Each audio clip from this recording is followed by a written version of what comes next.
Hello students, hello everybody. अभी तक जब जो सब सो रहे थे अब सब जाग जाएंगे। अभी तक जिन्होंने सोशल स्टडीज को पीछे रख रखा था अब सोशल स्टडीज फोर फ्रंट पे आ गया है। एग्जाम पास आ गया है हमारा सोशल स्टडीज का। Yes, first time. Good evening everybody, good evening, good evening. Now all the best as we begin with our super mega revision series for social studies। हम लोग ये चीज याद करके चले कि हमारा सोशल स्टडीज का रिवीजन यहां से स्टार्ट हो रहा है। पर्सनल लेवल पे हार्ड वर्क एफर्ट्स आपके डल रहे हैं और इसके साथ साथ हम लोग 100% मार्क्स लेकर आने वाले हैं। सोशल स्टडीज में लाने वाले हैं ना 100% मार्क्स, 100% मार्क्स लेकर आने वाले हैं सब लोग। यस, इसके साथ ही एक बहुत ही सिंपल सी चीज कर देती हूँ। 100% मार्क्स लाने के लिए 100 मार्क्स नहीं लेकर आने, सिर्फ 40 मार्क्स लेकर आने, जो कि एक टाइम पर पासिंग मार्क्स होते थे। तो पासिंग मार्क्स तो ले आएंगे, 40 मार्क्स तो हम 100% ले आएंगे, 101% ले आएंगे। Very good. Quickly we will try to understand कि हमारे पेपर का डिस्ट्रीब्यूशन पैटर्न कैसा है। सबसे पहले तो अब हम अगर हमारे इसके कोर्स स्ट्रक्चर को देखें तो यहाँ पर हम लोग देखते हैं कि टोटल मार्क्स जो हम लोग लेकर आ सकते हैं वो है 40 मार्क्स। और इसमें हम लोग देखते हैं कि कैसे हिस्ट्री के 10 मार्क्स हैं, ज्योग्राफी के 10 मार्क्स हैं, पॉलिटिकल साइंस के 10 है और इको के 10 है।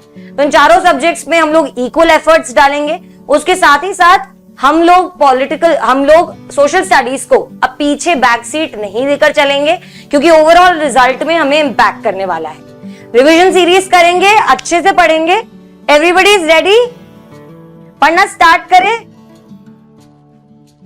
Yes, good, okay. सो सबसे पहली चीज जो आज हम पढ़ने वाले हैं वो है पॉलिटिकल साइंस। पॉलिटिकल साइंस में सबसे पहला हमारा chapter which is power sharing. अब पावर शेयरिंग हम लोग समझेंगे तो उसमें हम लोग देखते हैं कि कैसे सबसे पहले किस किस टाइप के क्वेश्चंस हमारे यहां पर बन सकते हैं। सबसे पहला क्वेश्चन जो बन सकता है वो होगा what is power sharing, explain why we need power sharing. दूसरा क्वेश्चन बनेगा केस स्टडीज, जो कि है बेल्जियम की और श्रीलंका की केस स्टडीज। इसके साथ ही साथ हम लोग देखेंगे कि एक्सप्लेन करेंगे हम प्रॉब्लम को, बेल्जियम की क्या प्रॉब्लम थी और उसका अकोमोडेटिव मॉडल क्या था। तो यहाँ पर बेल्जियम की जब हम लोग प्रॉब्लम की बात करते हैं तो बेल्जियम का मॉडल आ जाता है। और हम लोग देखेंगे what is the problem of Sri Lanka and were they able to find a solution. तो इनकी प्रॉब्लम क्या है, मेजॉरिटेरियनिज्म की, और क्या उन्होंने सोल्यूशन निकाला? जी नहीं। इसके बाद हम लोग देखेंगे why power sharing is desirable. और ये जो क्वेश्चन हमारे पास आता है what is power sharing, explain why we need power sharing, ये दोनों क्वेश्चंस एक ही तरीके से आएंगे। तो याद रखिए हमारी एनसीईआरटी की जो हेडिंग है जो कह रही है why is power sharing desirable, ये वही चीज को समझाने की कोशिश कर रहे हैं जो कि नीड भी है पावर शेयरिंग की। इसमें हम लोग देखते हैं 4 प्रूडेंशियल रीजंस है और उसके साथ साथ एक मॉरल रीजन है। अगेन प्रूडेंशियल रीजन क्या है, मॉरल रीजन क्या है, हम लोग पढ़ते पढ़ते पढ़ेंगे, लेकिन आई होप आपको ये चीजें थोड़ी थोड़ी अभी तक पता होंगी। इसके बाद हम लोग देखेंगे what are the forms of power sharing. तो यहाँ पे 4 फॉर्म्स हैं, इसमें 4 अलग अलग तरीके के क्वेश्चंस बन सकते हैं। आपके पास इस तरीके के भी क्वेश्चंस आ सकते हैं कि हॉरिजॉन्टल क्या होता है, वर्टिकल पावर शेयरिंग क्या होता है, system of checks and balances क्या होता है, विद इन सोशल ग्रुप्स क्या होता है। ये सारी चीजें अभी हम लोग पढ़ने वाले हैं। ये एक ओवरव्यू है कि किस तरीके के क्वेश्चंस हमारे यहाँ पर बनने वाले हैं। तो इस ओवरव्यू के साथ now we will try to study our power sharing. सबसे पहली चीज जो हम लोग इसमें पढ़ेंगे वो ये है कि पावर शेयरिंग क्या होती है। Now in simple language what is power sharing? Power sharing is distribution of power. What is power sharing? Distribution of power. ये डिस्ट्रीब्यूशन ऑफ पावर किन लोगों के बीच में हो रहा है? गवर्नमेंट बॉडीज के बीच में, जनरल लोगों के बीच में। 4 फॉर्म्स ऑफ गवर्नमेंट में हम पढ़ेंगे किन किन जगहों पर पावर शेयरिंग हो रहा है, किस लिए हो रहा है, ताकि हमारा जो सिस्टम ऑफ गवर्नेंस है वो ठीक तरीके से चलता रहे। So power sharing is basically distribution of power for governance. ठीक है, यहाँ पर हम लोग इसके आगे बढ़ते हैं। What is the need of power sharing, जो हमारा पहला क्वेश्चन था, जो कि हम आगे पढ़ेंगे। अभी हम लोग देखेंगे बेल्जियम का model. Belgium is a very small country in Europe.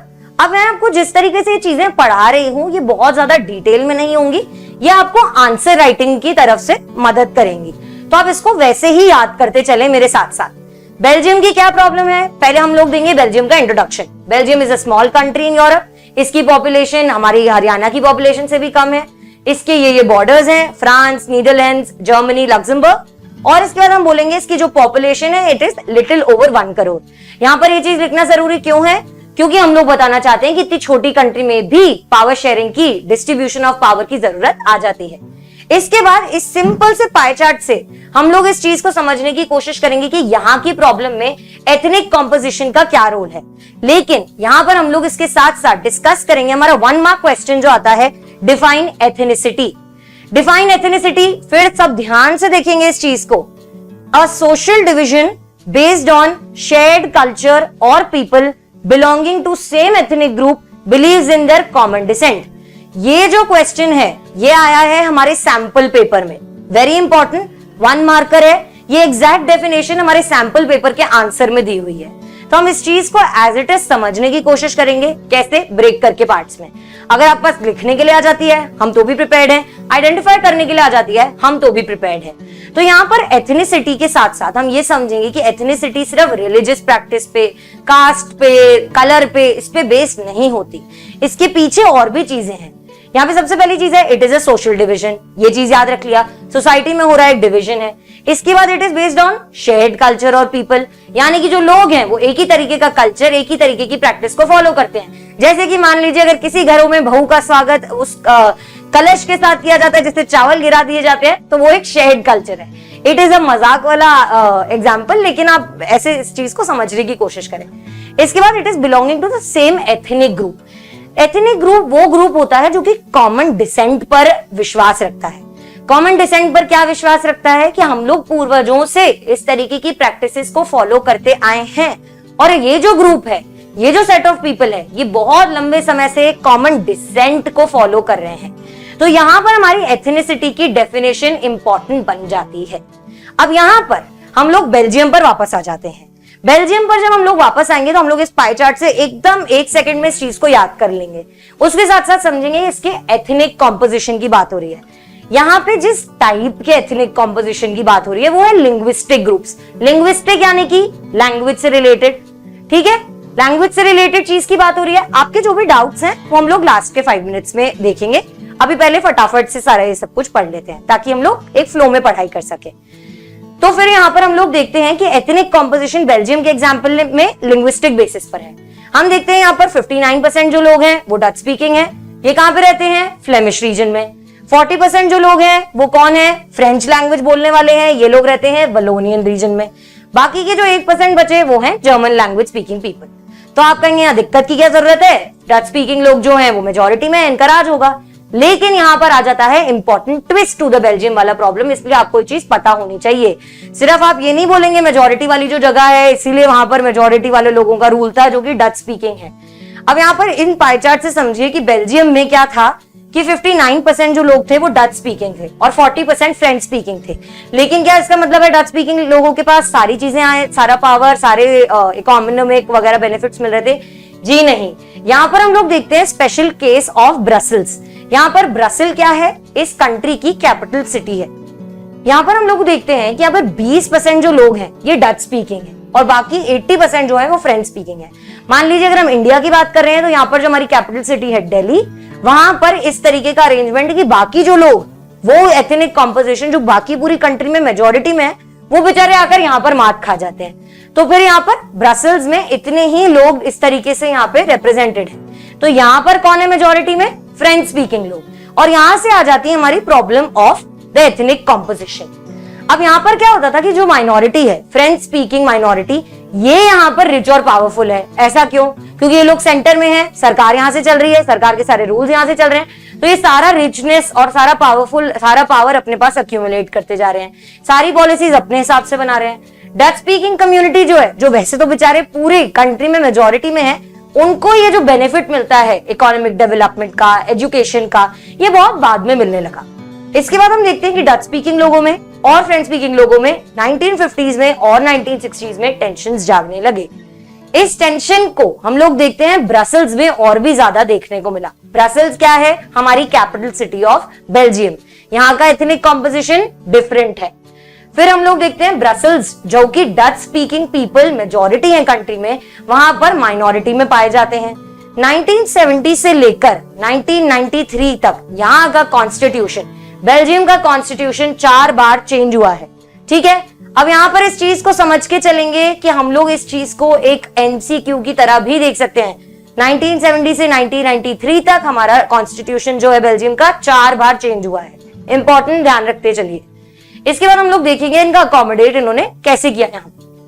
तो यहाँ पर हमारी गवर्नमेंट लेकर, जो बेल्जियम की गवर्नमेंट है वो लेकर आती है बेल्जियम मॉडल। अब ये आपसे क्वेश्चन आ सकता है डायरेक्टली, बेल्जियम मॉडल एक्सप्लेन करो। तो आप यहाँ पर बोलोगे जो कॉन्स्टिट्यूशन है उसने ये बोला कि सेंट्रल गवर्नमेंट में डच मिनिस्टर्स और French speaking ministers equal representation की तरह हमें यहाँ पे देखने को मिलेंगे।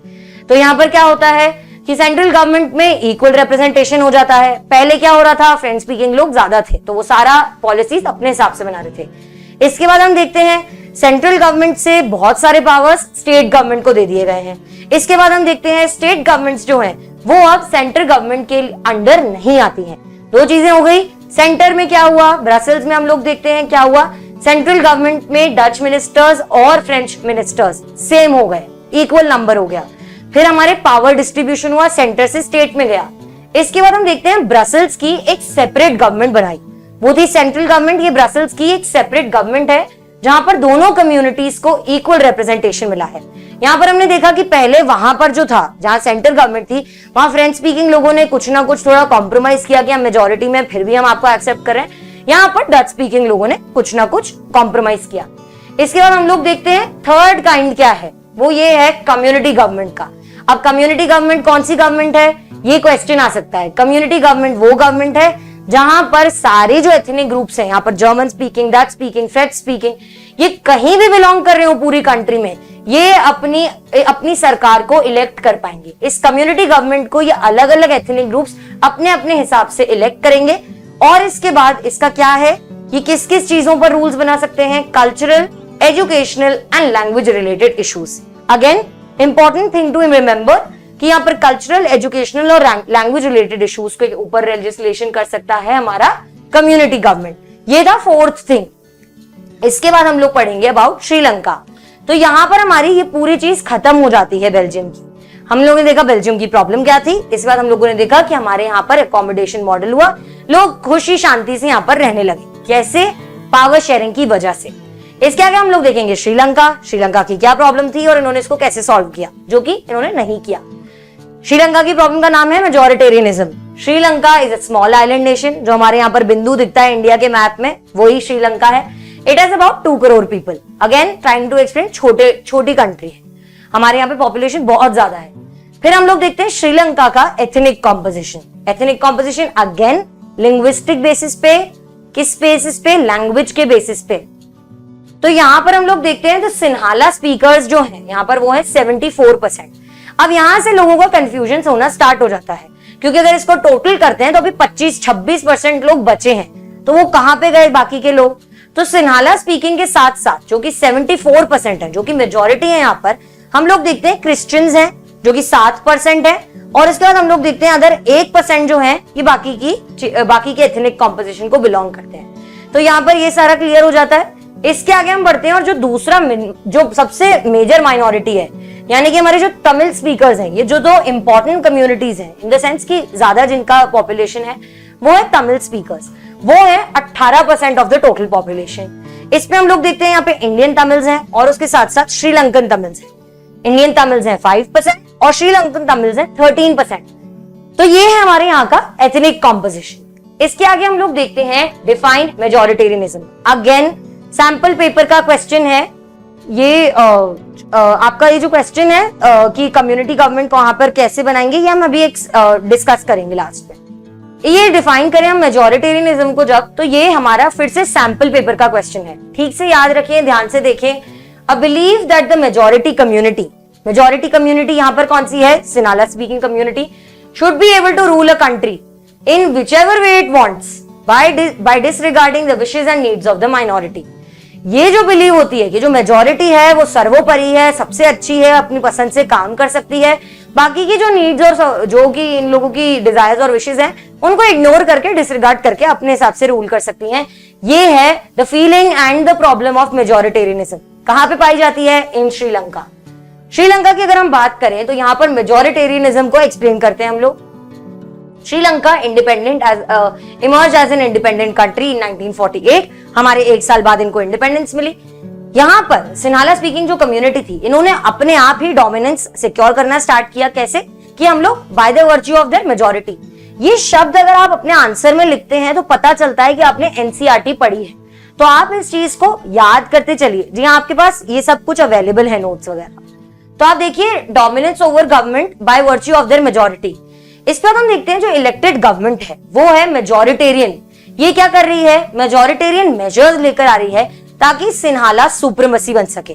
अगर अभी भी किसी को डाउट है कि सिन्हाला कौन है, तो सिन्हाला एक लैंग्वेज सिन्हाला स्पीकिंग कम्युनिटी है जो कि यहाँ पर 74% अवेलेबल है इन श्रीलंका। इनकी जो गवर्नमेंट है, जो कि इलेक्टेड गवर्नमेंट है, वो क्या कोशिश कर रही है कि सिन्हाला सुप्रीमेसी क्रिएट होने लग जाए। इन 1956 हम लोग देखते हैं एक एक्ट पास होता है जो कि कहता है कि सिन्हाला जो है वो ही ओनली ऑफिशियल लैंग्वेज बन जाएगी। 1956 एक्ट पास होता है, सिन्हाला ओनली ऑफिशियल लैंग्वेज। ये सब प्रॉब्लम है, इसको प्रॉब्लम के अंडर में लिखेंगे। इसके बाद हम कहेंगे प्रेफरेंशियल पॉलिसीज बन रही थी गवर्नमेंट जॉब्स में, पोजीशंस में, इन सब चीजों में प्रेफरेंशियल पॉलिसीज बन रही थी। किसके लिए? सिन्हाला एप्लीकेंट्स के लिए।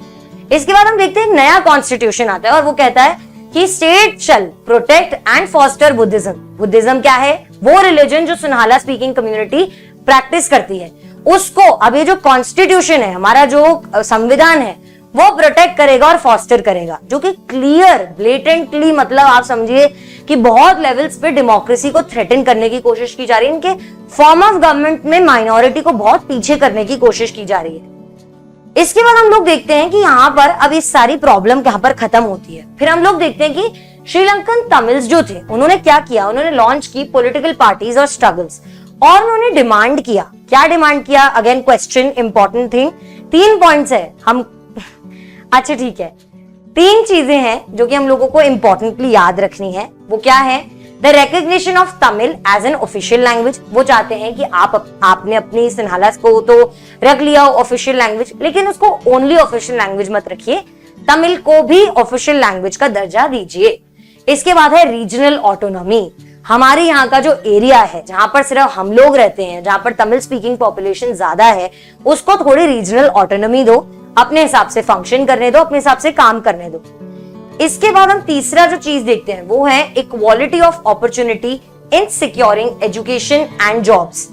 तो यहाँ पर ये तीनों बहुत फेयर डिमांड्स मांग रहे हैं। एक पहली डिमांड है ऑफिशियल लैंग्वेज बनाओ तमिल को, रीजनल ऑटोनॉमी दो, और तीसरी चीज इक्वालिटी ऑफ अपॉर्चुनिटी दो। तो इन डिमांड्स के साथ हम लोग आगे बढ़ते हैं और हम लोग देखते हैं कि अब ये जो डिमांड्स थी, जो कि कौन मांग रहे थे? तमिल्स मांग रहे थे। उन लोगों की इन डिमांड्स को रिपीटेडली डिनाई किया गया bye the people, by the governments. इसके बाद हम लोग देखते हैं कि ये लोग पॉलिटिकल पार्टीज और स्ट्रगल्स तो चला ही रहे थे, डिमांड तो कर ही रहे थे। 1980s में बहुत सारी पॉलिटिकल ऑर्गेनाइजेशन आई जिन्होंने क्या कहा कि अब तो आप लोग हमारी बात नहीं मान रहे हैं, रीजनल ऑटोनॉमी नहीं दे रहे हो, तो एक काम करो कि हम लोगों को एक इंडिपेंडेंट स्टेट दे दो। इंडिपेंडेंट स्टेट का नाम, अगेन एमसीक्यू क्वेश्चन, ध्यान से देखिए, तमिल एलम, विच मीन्स एलम का मतलब है स्टेट। तो ये लोग क्या डिमांड करने लग गए बाय 1980s? क्योंकि आप हमारी कोई बात नहीं मान रहे हो तो हम लोगों को चाहिए सेपरेट स्टेट, जो कि है तमिल एलम। और ये किन पार्ट्स में चाहिए? Northern and eastern parts. जिन्होंने अभी तक सैंपल पेपर नहीं देखा है, this is an MCQ question जो कि सैंपल पेपर में दिया हुआ है। वो कुछ भी नहीं पूछ रहा है इसमें से, वो ये पूछ रहा है कि बताओ कौन से पार्ट्स थे जहां पर ये तमिल एलम के लिए अपनी जगह मांग रहे थे। तो हम लोगों को यहां तक इस बारीकी तक पढ़ के चलना है कि ये है नॉर्दर्न और ईस्टर्न पार्ट्स। कौन से? नॉर्दर्न और ईस्टर्न पार्ट्स। इन चीजों को याद करते चलिए, ठीक है। यहाँ पर तमिल एलम मांगा जा रहा था नॉर्दर्न और ईस्टर्न पार्ट्स ऑफ श्रीलंका में। इसके आगे हम लोग देखते हैं कि अब ये जो चीजें थी, तमिल एलम मांग रहे हैं, सब कुछ हो रहा है क्योंकि इनकी बातें नहीं सुनी जा रही है, तो ये जो डिस्ट्रस्ट था दोनों कम्युनिटीज के बीच में वो बहुत ज्यादा बढ़ने लग गया। फिर इसके बाद ये जो डिस्ट्रस्ट हुआ, इसकी वजह से कॉन्फ्लिक्ट्स अराइज हुए। कॉन्फ्लिक्ट से यहाँ पर सिचुएशन आ गई ऑफ सिविल वॉर।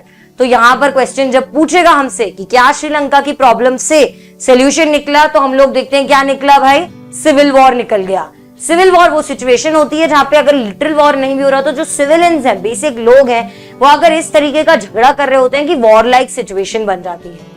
इसमें हम लोग देखते हैं बहुत सारी कम्युनिटीज, दोनों communities Sinhala and Tamil speaking people ने, हम लोगों ने देखा वहां पे किल किए गए, मार दिए गए लोग। इस हद तक बढ़ गया और बहुत सारी फैमिलीज को अपनी अपनी कंट्री छोड़कर रेफ्यूजीज की तरह निकलना पड़ा अपनी कंट्री से और अपने लाइवलीहुड को भी छोड़ना पड़ा। अब इसको हम कंट्रास्ट कर सकते हैं बेल्जियम की सिचुएशन से, जहां पर क्या हुआ, एक बेल्जियम मॉडल आया जो कि अकोमोडेटिव था। उसने क्या किया कि यहाँ उसको अकोमोडेटिव मॉडल भी कहते हैं, अकोमोडेटिव मॉडल ऑफ बेल्जियम। इन दोनों चीजों में, इन दोनों सिचुएशंस में हम देखते हैं कि वहां पे बेल्जियम की गवर्नमेंट ने कोशिश की कि चीजें बेहतर हो सके, पावर शेयरिंग से चीजें अच्छी हो सके। और यहाँ पर हम देखते हैं श्रीलंका की, उन्होंने क्या किया, गवर्नमेंट ने उनकी डिमांड्स को डिनाई कर दिया जो कि फेयर डिमांड्स थी। अभी तक मैं आपको बताती हुई चली हूँ कहाँ पे एमसीक्यू क्वेश्चंस हैं, कौन से क्वेश्चंस बन सकते हैं। प्लीज इन चीजों का नोट लेते चलिए। इसके आगे हम लोग देखेंगे why power sharing is desirable, important question. इसके साथ साथ अगर क्वेश्चन आता है what is the need of power sharing, उसका भी सेम आंसर है। इसके 5 बिल्कुल क्रिस्टल क्लियर पॉइंट्स आपके सामने पड़े हैं और इसमें से हमारे ये जो 4 ऊपर के पॉइंट्स हैं, ये कौन से रीजंस हैं, प्रूडेंशियल रीजंस। अगर आपके पास आता है क्वेश्चन की बताओ प्रूडेंशियल रीजंस क्या है, तो ये चारों होंगे। और ये जो अकेला यहाँ पे नीचे है, ये है हमारा मॉरल रीजन। अब हम लोग समझेंगे प्रूडेंशियल और मॉरल का रीजन फटाफट 1 सेकंड में। प्रूडेंशियल रीजंस का मतलब होता है वो रीजंस जो कि किसी रीजन पर बेस्ड होंगे, रीजन मेकिंग पर बेस्ड होंगे या फिर कैलकुलेटिव रीजंस होंगे। ये चीज मैंने आपको बहुत एक्सटेंसिवली समझाई है आपके लेक्चर्स में जो हमारी ऐप पर है। आप प्लीज उस पर अगर चाहें तो इस चीज को और भी ढंग से एक्सटेंसिवली समझ सकते हैं, ताकि आप इसके अंदर का एक्सप्लेनेशन भी देखते हुए चलें। नहीं समझना है तो यहाँ पर आप एटलीस्ट इस चीज को समझ के चलिए कि प्रूडेंशियल रीजंस वो होते हैं जो कि कैलकुलेटिव तरीके से लिए जाते हैं। आज अगर आप किसी इंसान से प्यार में पड़ जाते हैं और बिना किसी आगे की चीजें देखकर उससे भागकर शादी कर लेते हैं, तो ये एक प्रूडेंशियल रीजन नहीं हुआ, आपने कोई रैशनल डिसीजन नहीं लिया इस पॉइंट पर। उसके अलावा अगर आप सही डिसीजंस लेते हैं, सही एज में, सही टाइम के साथ आगे काम करते हैं, बाकी की सारी चीजों को बैलेंस आउट करके चलते हैं, तो वो हो जाता है एक प्रूडेंशियल रीजन, एक कैलकुलेटेड, एक रीजन के साथ किया हुआ काम। तो यहाँ पर हम लोग देखते हैं, इस पर कोई हंसेगा नहीं, एक मजाक वाला एग्जाम्पल था ताकि आपको अच्छे से याद हो जाए प्रूडेंशियल रीजंस क्या होते हैं। यहाँ पर हम लोग देखते हैं point number 1, it helps to reduce the possibility of conflict between social groups. इसको हम लोगों को कैसे याद करना है आंसर के लिए, helps to reduce conflict। एक चीज होती है कि या तो हम लोग कॉन्फ्लिक्ट को सॉल्व करें और दूसरी चीज होती है कि हम लोग कॉन्फ्लिक्ट की पॉसिबिलिटी को रिड्यूस कर दें। अगर आपके भाई बहन बच्चे सब लोग आपस में झगड़ा करते हैं तो आपके मम्मी पापा क्या बोलते हैं, एक काम कीजिए, आप एक साइड में जाकर बैठ जाइए, दूसरा इंसान दूसरी साइड में जाकर बैठ जाएगा, possibility of conflict he arise नहीं होगा। ये होता है पावर शेयरिंग का इंपॉर्टेंट रीजन कि अगर साथ में काम नहीं करेंगे या साथ में मिलकर काम करेंगे, सबके पास अपने अपने रूल्स पावर्स होंगे, तो यहाँ पर पॉसिबिलिटी खत्म हो जाती है कॉन्फ्लिक्ट की। दूसरा रीजन जो है वो है स्टेबिलिटी ऑफ पॉलिटिकल ऑर्डर। लंबे समय तक अगर सरकार चलानी है, लंबे समय तक अगर डेमोक्रेसी को चलाना है, तो यहाँ पर पावर को शेयर करना जरूरी है, ताकि क्या हो जाएगा, स्टेबिलिटी ऑफ पॉलिटिकल ऑर्डर रहेगा। जो पॉलिटिकल ऑर्डर हमारे यहाँ पर है, आज हमारे यहाँ पर डेमोक्रेसी है, अगर वहां पर पावर शेयरिंग नहीं होगा, मोनार्की आ जाएगी, डिक्टेटरशिप आ जाएगा यहाँ पर, तो फिर कोई भी किसी की बात नहीं सुनेगा और झगड़े और लड़ाइयां, लोग मूवमेंट करेंगे, रिवोल्ट करेंगे, सारी चीजें हो जाएंगी, तो पॉलिटिकल इंस्टेबिलिटी आ जाएगी। उस चीज को मेंटेन करने के लिए पावर शेयरिंग डिजायरेबल है। इसके बाद हम देखते हैं for long run unity, self explanatory, हमेशा साथ देना है, साथ निभाना साथिया, तो ये हमारा चल रहा है लॉन्ग रन यूनिटी के लिए पावर शेयरिंग जरूरी है। इसके बाद हम देखते हैं tyranny of the majority. Tyranny किसी ने पूछा, इसका मतलब होता है बहुत सारी तकलीफें, दिक्कत, या फिर ये जो ऑटोक्रेटिवनेस होती है, ये जो हमारी जो मेजोरिटी है, ये जो अपनी पसंद से जैसे काम करना होता है वो जैसे चलाती है, उसको कहते हैं टायरनी। ये जो चीजें इन्फ्लिक्ट करती है बाकी माइनॉरिटीज के ऊपर, वो ना ही सिर्फ ऑप्रेस करती है माइनॉरिटी को, बल्कि उसके साथ साथ मेजोरिटी को भी अफेक्ट करती है। It also ruins the majority. हम लोग श्रीलंका के एग्जाम्पल में देखें तो यहाँ पर ना ही सिर्फ सिन्हाला तमिल स्पीकिंग लोगों के ऊपर सिन्हाला स्पीकिंग लोगों ने परेशानी दी थी, बल्कि उसके साथ साथ उन लोगों ने किसको किया था परेशान, खुद के भी लोगों को मरवाया था। सिविल वॉर में उनके खुद के कम्युनिटी के लोग भी मारे गए थे। तो यहाँ पे माइनॉरिटी की, मेजोरिटी का ये जो अपना तरीका है अपने हिसाब से काम करने का, वो ना ही सिर्फ माइनॉरिटी को तंग करते हैं अपने ऑपरेशन से, बल्कि वो लोग अपनी ये जो रूइन करते हैं मेजोरिटी खुद को भी। तो ये एक कैलकुलेटेड रीजन है, समझने की चीज है कि पावर शेयरिंग इसलिए भी डिजायरेबल है ताकि कोई भी अफेक्ट ना हो। इसके बाद आ जाता है हमारा whole and sole moral value education reason, जो कि है power sharing is the very spirit of democracy. Now what is the spirit of democracy? Spirit of democracy is government of the people, by the people, for the people. सरकार उनकी, जिनसे बनी है, उनके लिए काम कर रही है और अब उनकी के लिए काम करती रहेगी। तो ये जो स्पिरिट ऑफ डेमोक्रेसी है, इसको मेंटेन करने के लिए जरूरी है कि पावर शेयरिंग देखने को मिले, और ये है हमारा मॉरल रीजन। अगर इसको एक्सटेंसिवली आपको समझना है, अगर आपको इस पे लिखने के लिए आता है, तो आपको इस चीज को, स्पिरिट ऑफ डेमोक्रेसी को अच्छे से खींचना, अच्छे से आना चाहिए। फिर हम लोग देखते हैं फॉर्म्स ऑफ पावर शेयरिंग, जो कि also last question of our power sharing chapter.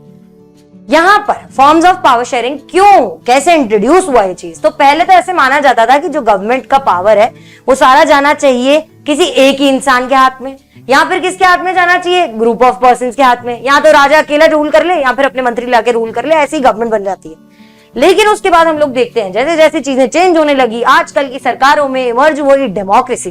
Democracy is the government of the people, by the people, for the people. रट ले, bye the people, for the people, of the people. तो यहाँ पर एक नया principal आ जाता है democracy का, जो कि है मॉडर्न डेमोक्रेसीज में देखने को मिलता है।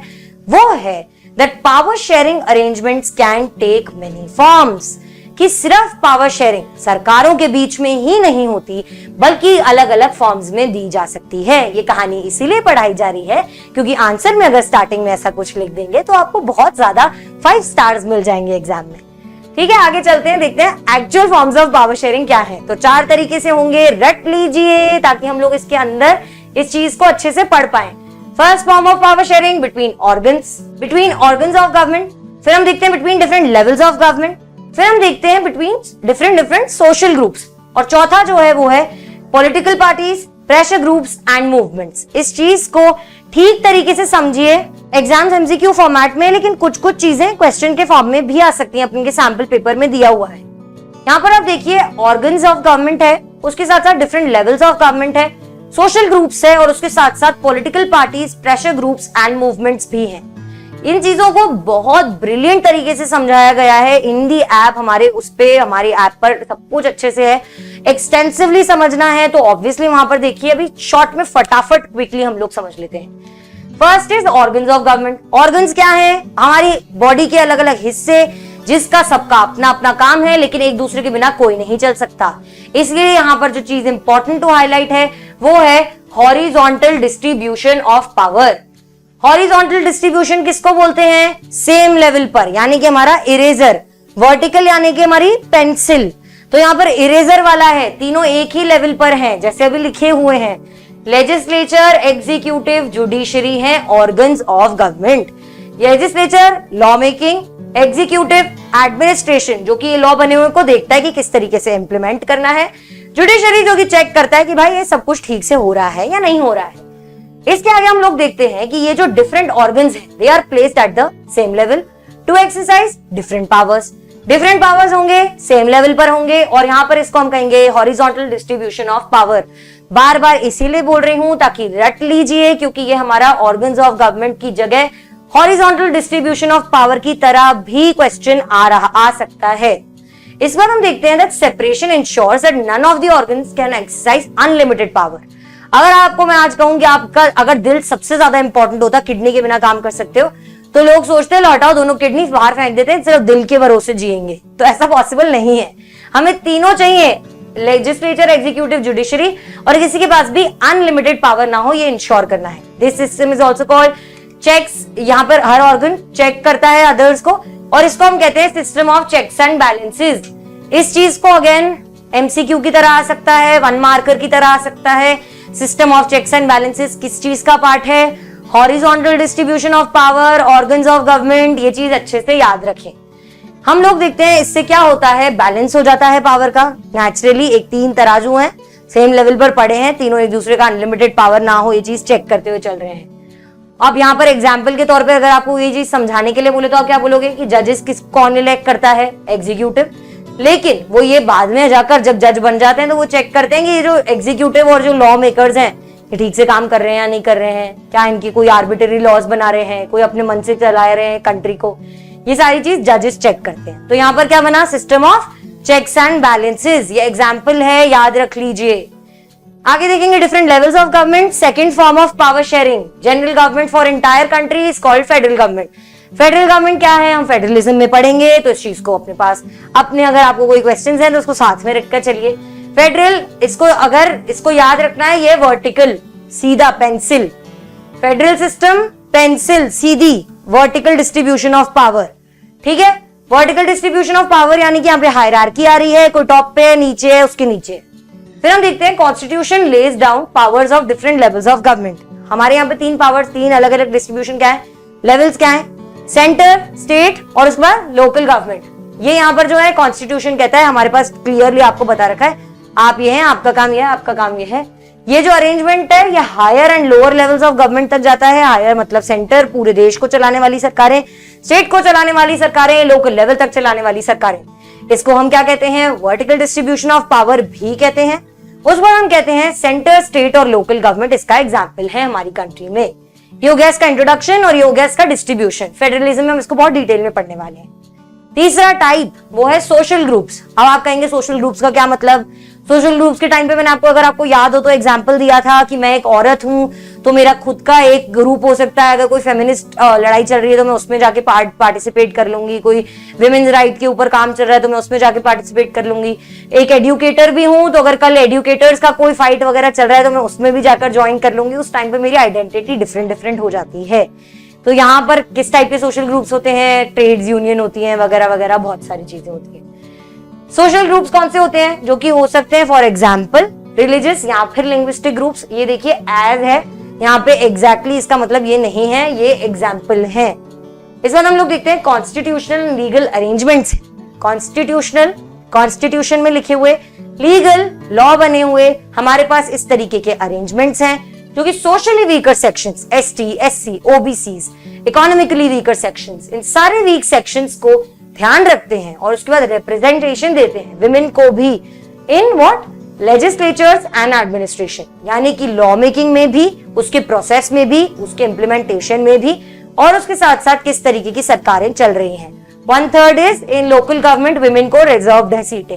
इसके अलावा हम लोगों ने देखा है कि कैसे रिजर्व कॉन्स्टिट्यूएंसीज बनती हैं। आदिवासी, एंग्लो इंडियंस का एग्जाम्पल दे चुकी हूं मैं आपको। आदिवासी, दलित कम्युनिटीज, एसटी, एससी, ओबीसीज, ये सारी रिजर्व कॉन्स्टिट्यूएंसीज हैं हमारे पास, जो कि असेंबलीज और पार्लियामेंट तक वहां पर रिजर्वेशन दिया हुआ है इन लोगों के लिए, ताकि सोशल ग्रुप्स को रिप्रेजेंटेशन मिले। किस चीज के लिए, ये मत भूलेगा, पावर शेयरिंग के लिए। This is a form of power sharing in our setup. इस बार हम लोग देखते हैं they give space in the government and administration to diverse social groups. अलग अलग सोशल ग्रुप्स को रिप्रेजेंटेशन मिल रहा है। माइनॉरिटी कम्युनिटीज को फेयर चांस मिलता है, फेयर शेयर मिलता है इन पावर। वो अपनी आवाजें उठा सकते हैं, अपने मुद्दों को सामने लेकर आ सकते हैं। इस वक्त हम देखते हैं जो कम्युनिटी गवर्नमेंट थी बेल्जियम में, जहां पे सरकार किसके बेसिस पे बनी थी, on the basis of language. सबके पास अपनी अपनी सरकार थी, सब बढ़िया अपने हिसाब से काम कर रहे थे। किस चीज के लिए थी, इसको जाके रिवाइज कीजिए। और इस बार ये जो एग्जाम्पल है ये बेस्ट टाइप ऑफ एग्जाम्पल है for representation of social groups. इसके आगे आखिरी चीज जो कि है political parties, pressure groups and movements. ये हैं एक्सटर्नल सोर्सेज, शायद सरकार का पार्ट नहीं है लेकिन फिर भी ये फॉर्म ऑफ पावर शेयरिंग का पार्ट है। क्यों है?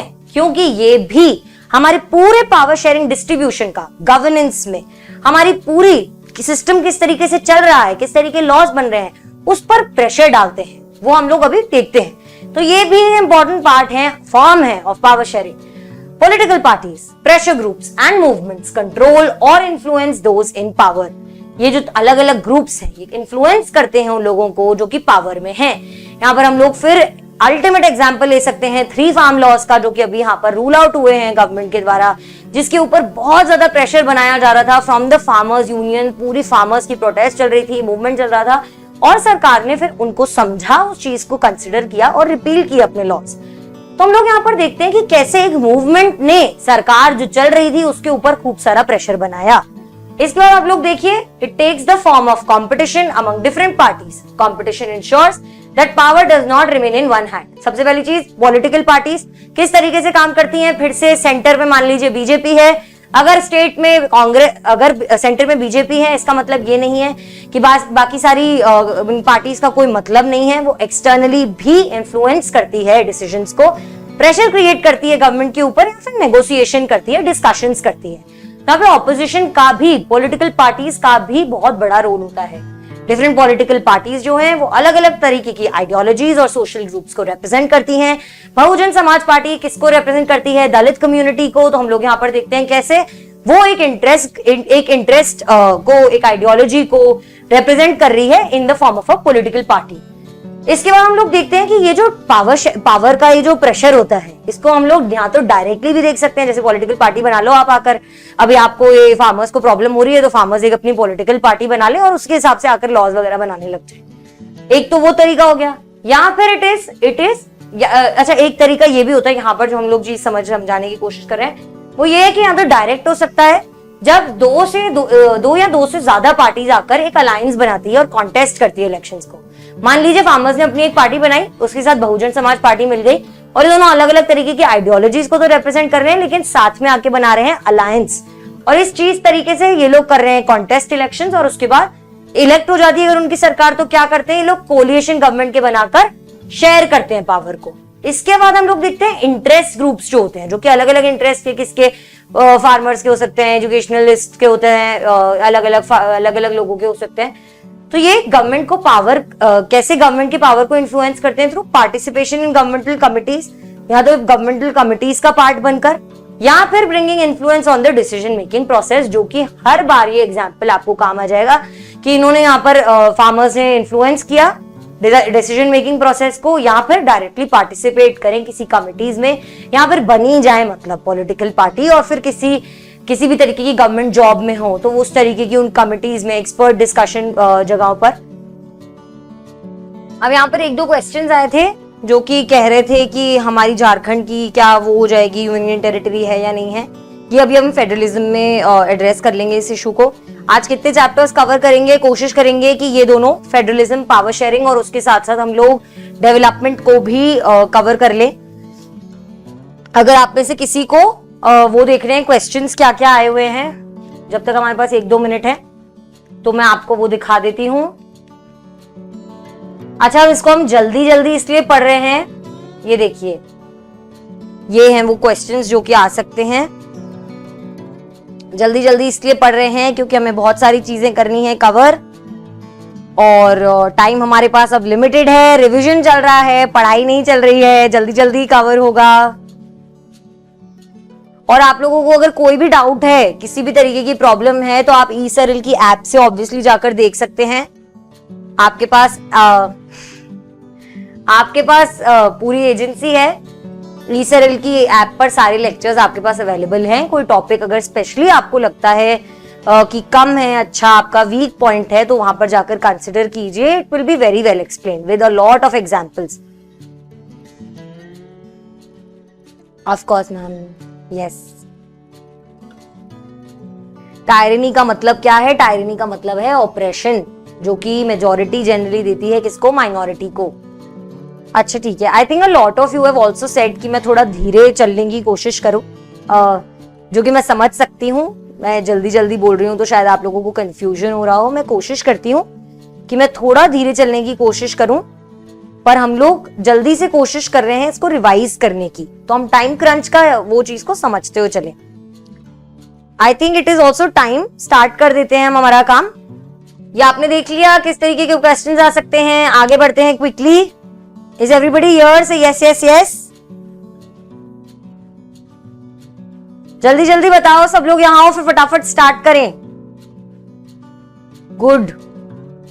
How is the josh? How is everybody? Very good. Everybody is saying hi ma'am. अरे what happened? Why is everybody, some people also have low josh. तो प्लीज जल्दी से क्लैप कर लो फटाफट अपने लिए 1 मिनट के लिए, and then we will start. ठीक है, वेरी गुड। अब यहां पर इंपॉर्टेंट क्यों है ये सब करना? क्योंकि देखो, मुझे याद है जब हम लोग पढ़ते थे तो कोई नहीं आता था ये बहती हुई नैया को संभालने के लिए। तो क्या, कोई बात नहीं, if you have not studied SST, अभी कर लेंगे सब कुछ रिवाइज हो जाएगा। Stay confident, just stay motivated. Clear दिमाग के साथ पढ़ो, सब कुछ आसान हो जाएगा। तो क्यों, मुझे अब याद आता है कि हमें कोई बहती गंगा को संभालने, बहती नैया को डूबते हुए संभालने कोई नहीं आता था। तो उस टाइम पर अगर कोई ऐसे एक्सप्लेन कर देता सब कुछ, तो शायद जिंदगी बहुत आसान हो जाती। तो आपकी जिंदगी आसान और सरल बनाने के लिए ही काम कोशिश कर रहे हैं यहाँ पर हम लोग। अब बस ब्रेक एंड करते हैं। We will understand this. अभी हमारे पास एग्जाम्पल्स में ये सब चीजें आएंगी, होल्डिंग टुगेदर और कमिंग टुगेदर, सब कुछ। ठीक है, चलो let's begin. Okay, now we will start with federalism. Again quickly we will revise. Federalism में क्वेश्चंस किस तरीके के बनेंगे जल्दी से देख लीजिए।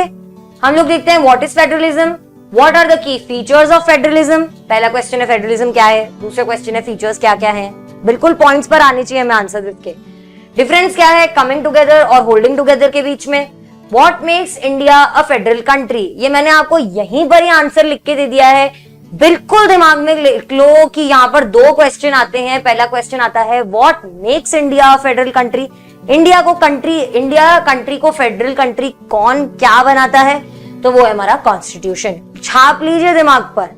How is federalism practised in India, क्या किस तरीके से प्रैक्टिस किया जाता है, ये दूसरी चीज है जो कि कॉन्स्टिट्यूशनल प्रोविजंस हैं, जो कि अब ये कैसे बनता है इंडिया, वो हम लोग प्रैक्टिस कैसे होता है वो हम आगे देखेंगे।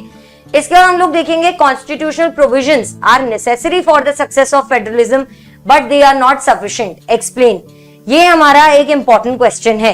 ये दोनों जो क्वेश्चंस हैं, how is federalism practised in India और ये वाला दूसरा स्टेटमेंट एक्सप्लेन वाला क्वेश्चन है, इन दोनों का आंसर है लिंग्विस्टिक स्टेट्स, हमारी लैंग्वेज पॉलिसी और सेंटर स्टेट रिलेशंस। अगेन इसमें कंफ्यूज कोई नहीं होगा। What makes India federal country, क्या बनाता है इंडिया को फेडरल कंट्री, हमारा कॉन्स्टिट्यूशन। किस तरीके से प्रैक्टिस किया जाता है, लिंग्विस्टिक स्टेट्स, लैंग्वेज के बेस पे बने हुए स्टेट्स, हमारी लैंग्वेज पॉलिसी और सेंटर स्टेट के रिलेशंस। इसके आगे हम लोग देखेंगे, डिफाइन कर सकते हैं हम लोग डिसेंट्रलाइजेशन को। डिसेंट्रलाइजेशन क्या है, need of decentralisation in India. इसके अलावा जो क्वेश्चन आ सकता है इसी पार्ट से, वो होगा steps taken by the government of India in 1992 for decentralisation. Question आएगा व्हाट वर दी स्टेप्स, तो आप इसको कैसे आंसर करेंगे वो सेम पार्ट में से हम लोग डिस्कस करेंगे। यहाँ पर again focus on this thing कि क्वेश्चन अलग अलग तरीकों से सेम कंटेंट आपको पूछेगा, कंफ्यूज करने की कोशिश करेगा, लेकिन क्या हम कंफ्यूज होंगे, बिल्कुल नहीं। हम लोग बिल्कुल फोकस्ड रहेंगे, अपने कॉन्सेप्ट्स क्लियर रखेंगे और आगे बढ़ते चलेंगे। आखिरी पार्ट है लोकल सेल्फ गवर्नमेंट, जो मैं आपको अभी बता रही हूँ। लोकल सेल्फ गवर्नमेंट आप पढ़ने वाले हो अपनी ऐप से। लोकल सेल्फ गवर्नमेंट बहुत अच्छी तरीके से एक्सप्लेन्ड है वहां पर, बहुत अच्छी तरीके से आपको क्लैरिटी मिल जाएगी वहां पर। आगे बढ़ते हैं, will start with what is federalism. Federalism is a system of government in which the power is divided between central authority and various constituent units of the country. यहाँ पर फेडरलिज्म की ये डेफिनेशन है जो हमें याद करके चलनी है। क्यों याद करके चलनी है, क्योंकि क्वेश्चन आ जाएगा। यहाँ पे फेडरलिज्म क्या है, एक सिस्टम ऑफ गवर्नमेंट है। यहाँ किस चीज के लिए यूज होता है, पावर शेयरिंग के लिए यूज होता है, जिसमें क्या होता है पावर डिवाइड किया जाता है, एक तो सेंट्रल और कॉन्स्टिट्यूएंट्स यूनिट्स के बीच में। तो ना ही सिर्फ सेंटर के पास पावर है, बल्कि उसको शेयर किया गया है कॉन्स्टिट्यूएंट यूनिट्स के बीच में भी। डेफिनेशन को तोड़ो और उसको पॉइंट्स की तरह दिमाग में याद रखो, बिल्कुल क्लियर हो जाएगा कैसे देखना है। इसके अलावा हम लोगों ने कैसे देखा है फेडरलिज्म, क्या ये हमारा जो ये स्ट्रक्चर है लेवल्स ऑफ गवर्नमेंट का, कैसा है, वर्टिकल है। इस चीज को याद करके चलो, वर्टिकल पेंसिल है हमारी फेडरल सिस्टम, इस तरीके से पावर डिवाइडेड है, ठीक है। फिर ये हमारा एक एमसीक्यू आ सकता है कि 25 out of world's 192 countries are federal political systems, their citizens make up to almost 40% of world's population. 40% जो पॉपुलेशन है पूरी दुनिया की, वो किस तरीके की कंट्रीज का पार्ट है जहां पे फेडरल सिस्टम प्रैक्टिस होता है, यानी कि ये एक बहुत ही डिजायरेबल सी चीज है। आगे बढ़ते हैं और देखते हैं व्हाट इज फेडरलिज्म का आंसर और भी ज्यादा अच्छी तरीके से। तो हम लोगों ने यहाँ पर देखा था कि बेल्जियम जो था वो यूनिटरी से फेडरल फॉर्म ऑफ गवर्नमेंट में गया, जहां पर सारा पावर पहले बीच में था। इसलिए कौन सी ये मुझे आप सब लोग कमेंट में बताएंगे कौन से, क्योंकि बेल्जियम में यूनिटरी फॉर्म ऑफ गवर्नमेंट था, क्योंकि वहां पर सेंटर के पास बहुत पावर था। तो कौन से लोग बेनिफिट होते थे, डच स्पीकिंग या फ्रेंच स्पीकिंग, डच स्पीकिंग या French speaking, good. French speaking पूरी कंट्री में माइनॉरिटी में थे, लेकिन फिर भी सेंटर में क्योंकि मेजॉरिटी में थे, इसलिए फ्रेंच स्पीकिंग लोग होते थे। फिर उसके बाद हम लोग देखते हैं कि यहाँ पर श्रीलंका जो है, it continues to be for practical purposes a unitary system, जहां पर जो नेशनल गवर्नमेंट है उसके पास सारा पावर होता है। लेकिन जो तमिल लीडर्स थे वो क्या चाहते थे और कौन सी जगहों पे चाहते थे, नॉर्थ एंड ईस्टर्न पार्ट्स को तमिल एलम बनाना चाहते थे। वो लोग चाहते थे कि श्रीलंका क्या बन जाए, एक फेडरल सिस्टम बन जाए जहां की पावर डिस्ट्रीब्यूशन हो जाए। फीचर्स क्या है, 7 फीचर्स हैं, ये 4 यहाँ पर लिखे हुए हैं, 3 नेक्स्ट स्लाइड पर दिए हुए हैं। इन 7 फीचर्स को दिमाग में छाप के चलना है, बिल्कुल लिख के आओगे मतलब 100 मार्क्स। सबसे पहला फीचर क्या है फेडरलिज्म का कि हमारे पास यहाँ पे 2 और मोर लेवल्स है, 2 और मोर टायर्स ऑफ गवर्नमेंट है, 2 या 2 से ज्यादा जगहों पर पावर डिस्ट्रीब्यूटेड है। सेंटर स्टेट, पहले हमारे यहाँ पे सिर्फ सेंटर स्टेट होता था, बाद में 1992 के बाद लोकल भी गया। इसका हम लोग देखते हैं तो सेम सिटीजन्स को ही गवर्न किया जाता है उससे, लेकिन each tyre has its own jurisdiction for legislation, taxation and administration. सबसे वाली चीज 2 या 2 से ज्यादा लेवल्स हैं, टायर्स हैं। दूसरी चीज कि सबके पास अपना अपना ज्यूरिसडिक्शन है, सबके पास अपना अपना एरिया ऑफ फंक्शनिंग है। ज्यूरिसडिक्शन यानी कि पॉलिटिकल कैपेसिटी में कि भाई ये मेरा हिस्सा है, यहाँ पे मैं काम कर सकता हूँ, यहाँ पे मेरी चलेगी। कैसे चलेगी वो हम लोग देख लेंगे, किन एरियाज में चलेगी वो भी हम लोग देख लेंगे। ज्यूरिसडिक्शंस जो हैं, टायर्स ऑफ गवर्नमेंट को जो दिए हुए हैं, वो कहां से आते हैं? कॉन्स्टिट्यूशन के पास आते हैं। कॉन्स्टिट्यूशन में लिखा हुआ है, एग्जिस्टेंस एंड अथॉरिटी देता है। और ये जो पूरी एग्जिस्टेंस यानी आप जिंदा हैं, आप सर्वाइव कर रहे हैं, आपकी मान्यता है, और आपकी जो अथॉरिटी है, ना ही आप सिर्फ मान्य हैं बल्कि आपके पास पावर है, ये चीज कौन देता है इन टायर्स ऑफ गवर्नमेंट को? ये हमारा कॉन्स्टिट्यूशन देता है। पहली चीज अगेन 2 या 2 से ज्यादा लेवल्स हैं, इन 2 या 2 से लेवल्स के पास अपनी अपना ज्यूरिसडिक्शन है। और तीसरा पॉइंट, ये जो ज्यूरिसडिक्शन है ये कॉन्स्टिट्यूशनली गारंटीड है। पॉइंट नंबर 4 इज कि जो फंडामेंटल प्रोविजंस हैं जो कि कॉन्स्टिट्यूशन में लिखे हुए हैं, वो जो है they can not be unilaterally change. Unilaterally मतलब एक ही तरफ से, तो एक ही तरफ से इसे चेंज नहीं किया जा सकता by one level of government. अगर कभी भी इसे चेंज करना पड़ेगा तो both the levels of government को चेंज करना पड़ेगा। अगर सेंटर और स्टेट चाहें कि हम अपना पावर वापस ले लें, अगर सेंटर चाहें कि हम स्टेट से अपना पावर ले लें, तो ऐसा अकेले नहीं कर सकते हैं। इस चीज को, कॉन्स्टिट्यूशन प्रोविजंस को चेंज करने के लिए भी एक प्रोसेस है जहां पे सब लोग इन्वॉल्व हैं। अगर आप एक पैटर्न बना पा रहे हैं तो यहाँ पर देखिए हम लोगों ने एक से दूसरा, दूसरे से तीसरा, तीसरे से चौथा फीचर निकाला। 2 टायर्स हैं, 2 टायर्स से हमारे यहाँ पे ज्यूरिसडिक्शन आ गया, ज्यूरिसडिक्शन से कॉन्स्टिट्यूशन आ गया, और फिर हमने कहा कॉन्स्टिट्यूशन को चेंज भी नहीं कर सकते। तो ये चीजें आ गई 4 पॉइंट्स। ठीक है, इसके आगे बढ़ते हैं। 5th पॉइंट है कोर्ट्स का पावर है to interpret the constitution and powers of different levels of government. अब यहाँ पर कोर्ट्स का रोल आ जाता है। 5वां एक अलग इंस्टीट्यूशन जो पॉइंट दिखा रहा है वो ये है कि कोर्ट्स है हमारे पास जो कि इस कॉन्स्टिट्यूशन को इंटरप्रेट करेंगे और हमें बताएंगे कि डिफरेंट लेवल्स ऑफ गवर्नमेंट के पास कितना पावर होगा। ये एक एम्पायर की तरह काम आता है in case of disputes which arise at different levels of government. MCQ question आ सकता है, मेरे टाइम पे आता था, जो कि था what is that body which acts as an umpire? तो it is the court, it is the judiciary, जो कि किसकी तरह काम करता है? एम्पायर की तरह। जब ये लेजिस्लेचर, एग्जीक्यूटिव आपस में झगड़ा करने लग जाते हैं, सेंटर, स्टेट और लोकल अगर आपस में झगड़ा करने लग जाते हैं, डिफरेंट लेवल्स ऑफ गवर्नमेंट अगर आपस में झगड़ा करने लग जाते हैं। 6th पॉइंट है इनके पास खुद का पैसा है, sources of revenue clearly specified to ensure what? Financial autonomy. अपने बेसिस पर खर्चा कर सकते हैं, उसके लिए इनके पास सोर्सेज ऑफ रेवेन्यू भी हैं। 7वां पॉइंट है ये कि फेडरल सिस्टम जो है उसके 2 ऑब्जेक्टिव्स हैं, ड्यूअल ऑब्जेक्टिव्स हैं, 2 तरीके से ऑब्जेक्टिव्स हैं। पहला ये कि ये सेफगार्ड करे और प्रमोट करे यूनिटी ऑफ द कंट्री को, उसके साथ ही साथ अकोमोडेट करे रीजनल डाइवर्सिटी को, यूनिटी को भी इंश्योर करे, सबको साथ में भी रखे, और उसके साथ साथ इंडिविजुअल्स जो डिमांड्स हैं, जो इंडिविजुअल चीजें हैं, रीजनल डाइवर्सिटी है, उसको भी अकोमोडेट करे। ये 7 जो फीचर्स हैं ये हमारे फीचर्स ऑफ फेडरलिज्म हैं, इसे रट लीजिए, बहुत इंपॉर्टेंट पार्ट है। अब हम लोग फटाफट से डिस्ट्रीब्यूशन देखेंगे, ये डिफरेंसेस देखेंगे किसका? यूनिटरी फॉर्म ऑफ गवर्नमेंट, और किसका देखेंगे? फेडरल फॉर्म ऑफ गवर्नमेंट का। यूनिटरी फॉर्म ऑफ गवर्नमेंट कौन सा है? ओनली 1 लेवल ऑफ गवर्नमेंट और सब यूनिट। ठीक है, एक ही लेवल ऑफ गवर्नमेंट होगा, यहाँ पर सब यूनिट होगा एक ही। फिर यहाँ पर हम देखेंगे 2 लेवल्स ऑफ गवर्नमेंट है, अलग 2 लेवल्स ऑफ गवर्नमेंट है। यहाँ पर सिंगल सिटीजनशिप मिलेगी, यहाँ पर ड्यूअल सिटीजनशिप मिलेगी। यहाँ पर हम देखते हैं सब यूनिट्स जो हैं ये इंडिपेंडेंटली ऑपरेट नहीं कर सकते हैं। इसका क्या मतलब है कि सारा पावर एक ही अथॉरिटी के पास है अपने हिसाब से। जो बाकी के सब यूनिट्स अगर हमने बाय चांस बना के दे भी रखे हैं तो वो अपने हिसाब से काम नहीं कर सकते। फिर हम देखते हैं फेडरल यूनिट्स जो हैं they are answerable to central government. Answerable but they are not under control. Answerable है, कुछ गलत करेंगे तो आंसरेबल है, कंट्रोल में नहीं है। No division of power, division of power, centralization of power, decentralization of power. No division of power, बांटा नहीं गया है, यहाँ पर पावर डिस्ट्रीब्यूटेड है, डिवाइडेड है। सेंट्रलाइजेशन ऑफ पावर एक जगह पे इकट्ठा हुआ है, डिसेंट्रलाइजेशन ऑफ पावर, पावर हर जगह फैला हुआ है। आगे बढ़ते हैं, we'll see roots to federal system, यहाँ पर दो तरीके के रूट्स हैं, coming together federation, holding together federation. किसी ने क्वेश्चन पूछा था, क्लियर हो जाएगा यहाँ पर एग्जाम्पल से। होल्डिंग टुगेदर फेडरेशन कौन सी हमारी? बेल्जियम, यही क्वेश्चन था। We see that coming together federation की जब हम लोग बात करते हैं तो ये इंडिपेंडेंट स्टेट्स जो है आते हैं together to form a bigger unit so that they can retain their identity and maintain security। यहाँ पर यूएसए के एग्जाम्पल से लेके चलो, it is United states of America.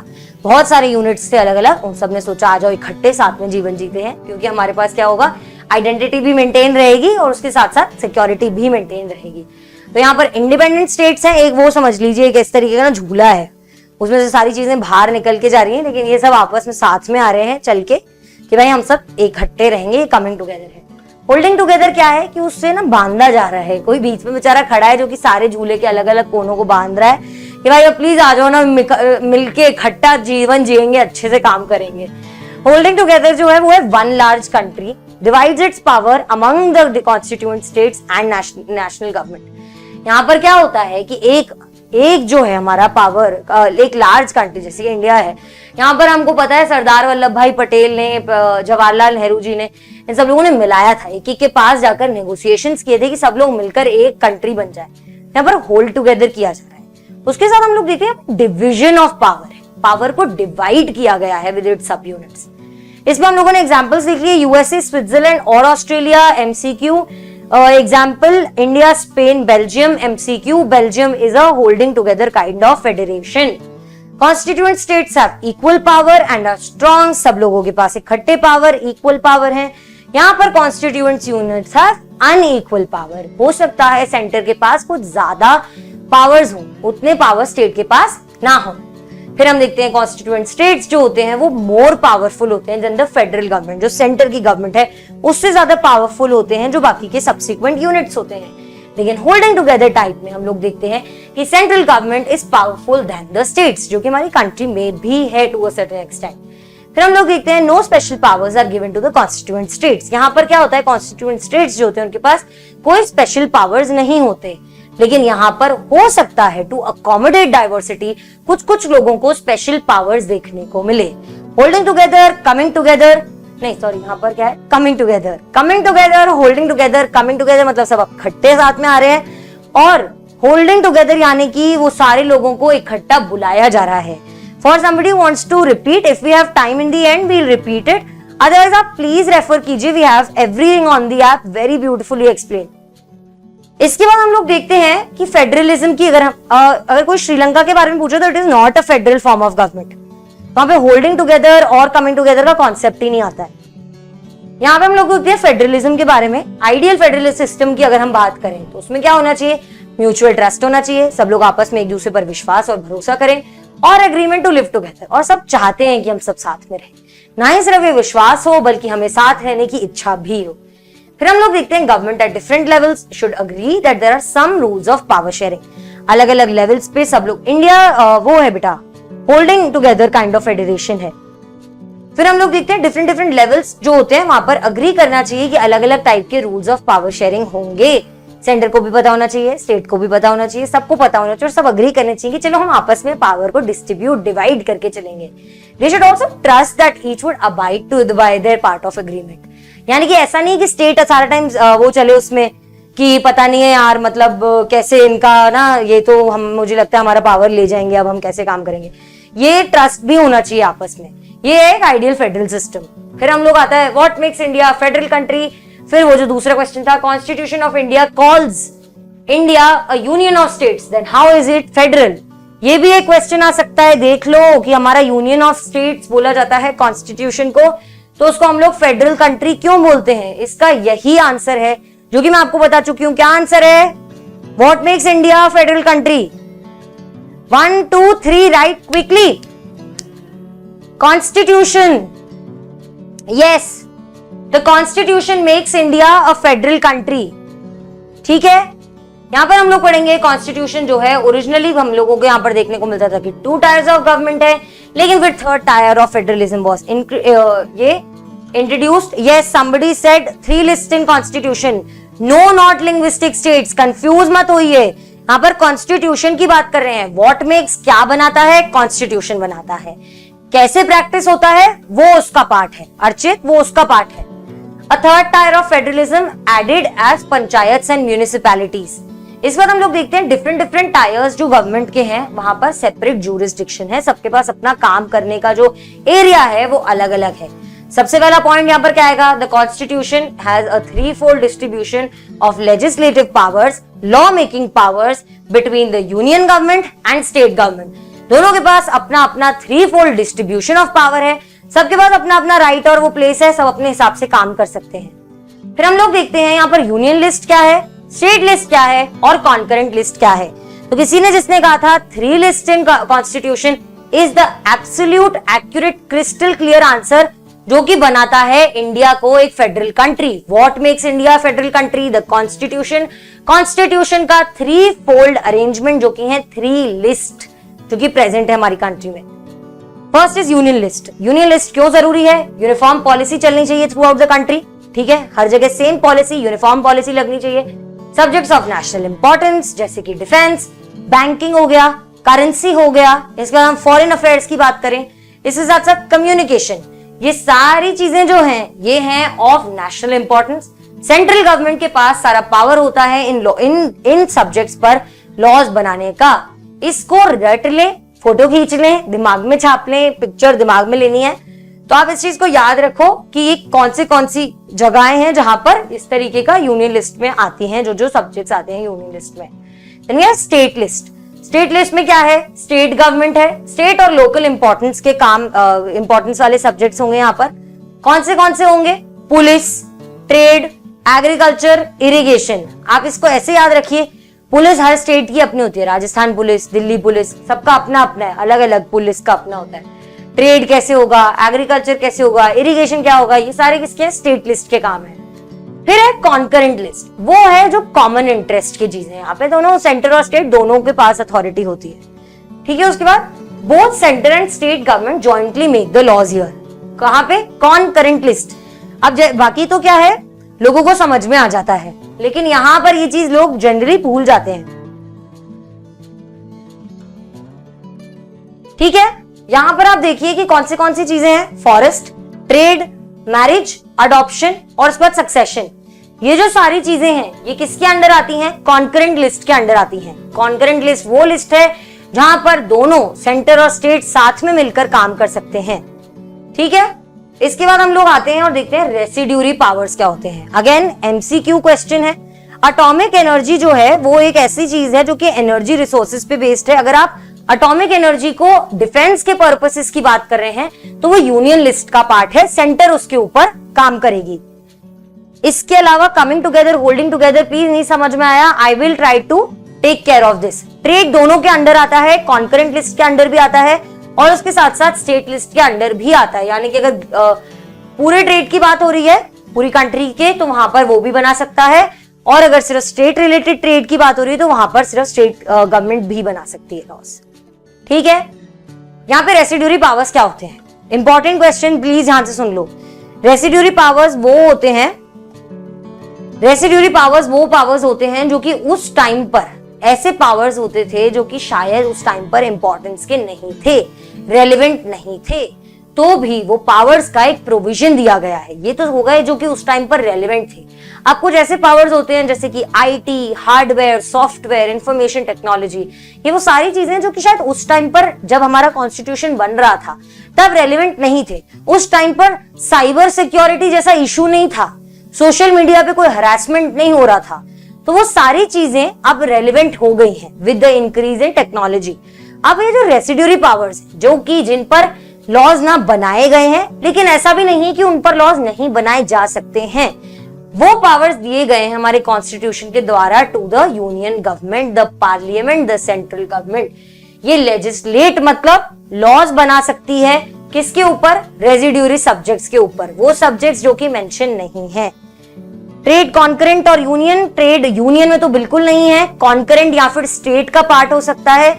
और यहाँ पर आप देखिए स्टेट में तब जब स्टेट से रिलेटेड होगा, कॉन्करेंट में तब जब दोनों से रिलेटेड होगा, ठीक है। इसके बाद हम लोग देखते हैं यहाँ पर रेसिड्यूरी पावर्स का मतलब आप समझ गए। हमारे यहाँ पर किसके पास प्रोविजन है, सेंट्रल गवर्नमेंट के पास। The central government has special powers in running union territories. Union territories क्या है, इस चीज को भी हम लोग समझने की कोशिश करेंगे। यहाँ पे हम लोग रेफरेंस देंगे जम्मू एंड कश्मीर का, हमारी एनसीईआरटी में लिखा हुआ है, स्पेशल पावर दिया हुआ है। एनसीईआरटी को मैंने उस टाइम पे भी कटवाया था, और लिखेंगे जम्मू एंड कश्मीर को स्पेशल पावर दिया हुआ था, अब नहीं दिया हुआ है कोई भी special power. Stay updated. Areas like Chandigarh और लक्षद्वीप और the capital city of Delhi are called union territories. क्यों यूनियन टेरिटरीज कहा जाता है इनको? क्योंकि यहाँ पर ना ही इतने बड़े हैं कि अपने आप की गवर्नमेंट बना ले, और ना ही इतने छोटे हैं कि इनको और बाकी के स्टेट्स के साथ मर्ज कर दिया जाए, इसलिए ये यहाँ पे यूनियन टेरिटरीज बन जाते हैं। Sharing of power between the union and state basic to the structure of the constitution. ये तो हमारे कॉन्स्टिट्यूशन में पहले ही स्पेसिफाइड था। सेंट्रल और स्टेट के बीच में, यानी कि यूनियन और स्टेट के बीच में पावर को डिवाइड किया जाएगा। हम देखते हैं the parliament can not on its own change this arrangement any change. अब ये इंपॉर्टेंट चीज है कि किस तरीके से क्या पावर है, किस तरीके का प्रोसेस इन्वॉल्व होगा। तो यहाँ पर आप देखिए कि हमने ये चीज फीचर्स में पढ़ा था कि व्हाट मेक, जब हम लोग फीचर्स ऑफ फेडरलिज्म पढ़ रहे थे तो हमने देखा ना कि कॉन्स्टिट्यूशन के पास है, और साथ साथ हम लोगों ने ये भी देखा था कि अकेले एक बॉडी नहीं चेंज कर सकती हर चीज को। हमारे यहाँ पे कैसे चेंज होता है, एनी चेंज करने के लिए it has to be first passed by both the houses of parliament. Both houses, Lok Sabha and Rajya Sabha, and houses of parliament with at least 2/3 of majority. 2/3 of majority होने चाहिए यहाँ पर, और हाउसेज ऑफ पार्लियामेंट, दोनों हाउसेज ऑफ पार्लियामेंट से ये होकर निकलना चाहिए। Then it is should be ratified by legislatures of at least half of the total states. Ratified यानी कि गिव एग्रीमेंट टू, ठीक है। तो यहाँ पर रैटिफिकेशन एग्रीमेंट चाहिए होता है कम से कम half of the total states का। मान लीजिए अगर 20 स्टेट हैं तो उसमें से कम 10 states, half of the total states में से लोगों को उस पर अपनी हामी भरनी होगी। इसके आगे हम इसके जो अब एग्जांपल्स हैं, रेफरेंस मैंने जहां पे लिख रखा है, इसकी जो एग्जांपल्स हैं यहाँ ये हमारे ऐप पर अवेलेबल हैं। आप प्लीज इस पार्ट को अगर आप अच्छे से समझना चाहते हैं तो वहां पे भी देख सकते हैं। फोर्थ चीज, जो फोर्थ पॉइंट आएगा इसमें व्हाट मेक्स इंडिया में, यह है जुडिशरी का रोल। अभी तक हमने क्या क्या देखा, कॉन्स्टिट्यूशन का रोल देख लिया, हमने पावर डिस्ट्रीब्यूशन को देख लिया। यहाँ पे जुडिशरी का क्या रोल है, overseeing the implementation of constitutional provisions and procedures. Constitution में जिस तरीके के प्रोविजंस दिए हुए हैं, जिस तरीके के प्रोसीजर्स दिए हुए हैं, उसको ध्यान से देखना, ओवरसी करना जुडिशरी का रोल है। कोई भी डिस्प्यूट अराइज होता है तो यहाँ पर डिवीजन ऑफ पावर से रिलेटेड तो हाई कोर्ट और supreme court can make a division. Again एक चीज यहाँ पे इंपॉर्टेंट, कंफ्यूज मत होइए, रेसिड्यूरी पावर्स जो हैं वो पावर्स हैं जिन पर अभी तक लॉज बने नहीं हैं, लेकिन ऐसा नहीं है बन नहीं सकते। उस तरीके का जो पावर है वो किसके पास है, सेंट्रल गवर्नमेंट के पास है। कोई अगर डिस्प्यूट होता है सेंटर और स्टेट के पावर्स के बीच में, सेंटर और स्टेट के डिवीजन ऑफ पावर्स के बीच में, यहाँ पर बहुत जरूरी चीज, कॉन्करेंट लिस्ट में हमने देखा था कि अगर इन दोनों के लॉज अलग अलग होते हैं तो यूनियन लिस्ट का जो लॉ होगा वो आगे जाएगा। लेकिन अगर डिस्प्यूट जो है वो इनके डिवीजन ऑफ पावर्स की चीज को दर्शा रहा है तो यहां पर किसकी अथॉरिटी आ जाती है, एक एक्सटर्नल बॉडी जो कि हमारी जुडिशरी है। High courts and supreme courts make a decision. Clear रखिए इस चीज को अपने दिमाग में। Fifth point, union and state governments have the power to raise resources by levying taxes. Taxes लगाएंगे हमारे ऊपर, आम आदमी के ऊपर, और वहां से रिसोर्सेज रेज करेंगे और वहां से अपने अपनी चीजों को पूरा कर सकते हैं। ये सबके पास अपना अपना राइट है, जिसके बारे में हमने बात की थी, फाइनेंशियल ऑटोनॉमी है सबके पास।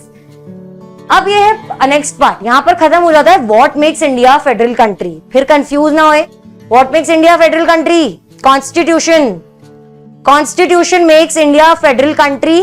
3 लिस्ट है हमारे पास, union list, state list, concurrent list. इन तीनों में अलग अलग चीजें स्पेसिफाइड हैं कि भाई इस तरीके पे तुम कर सकते हो, इस पे तुम कर सकते हो, इस पे तुम कर सकते हो।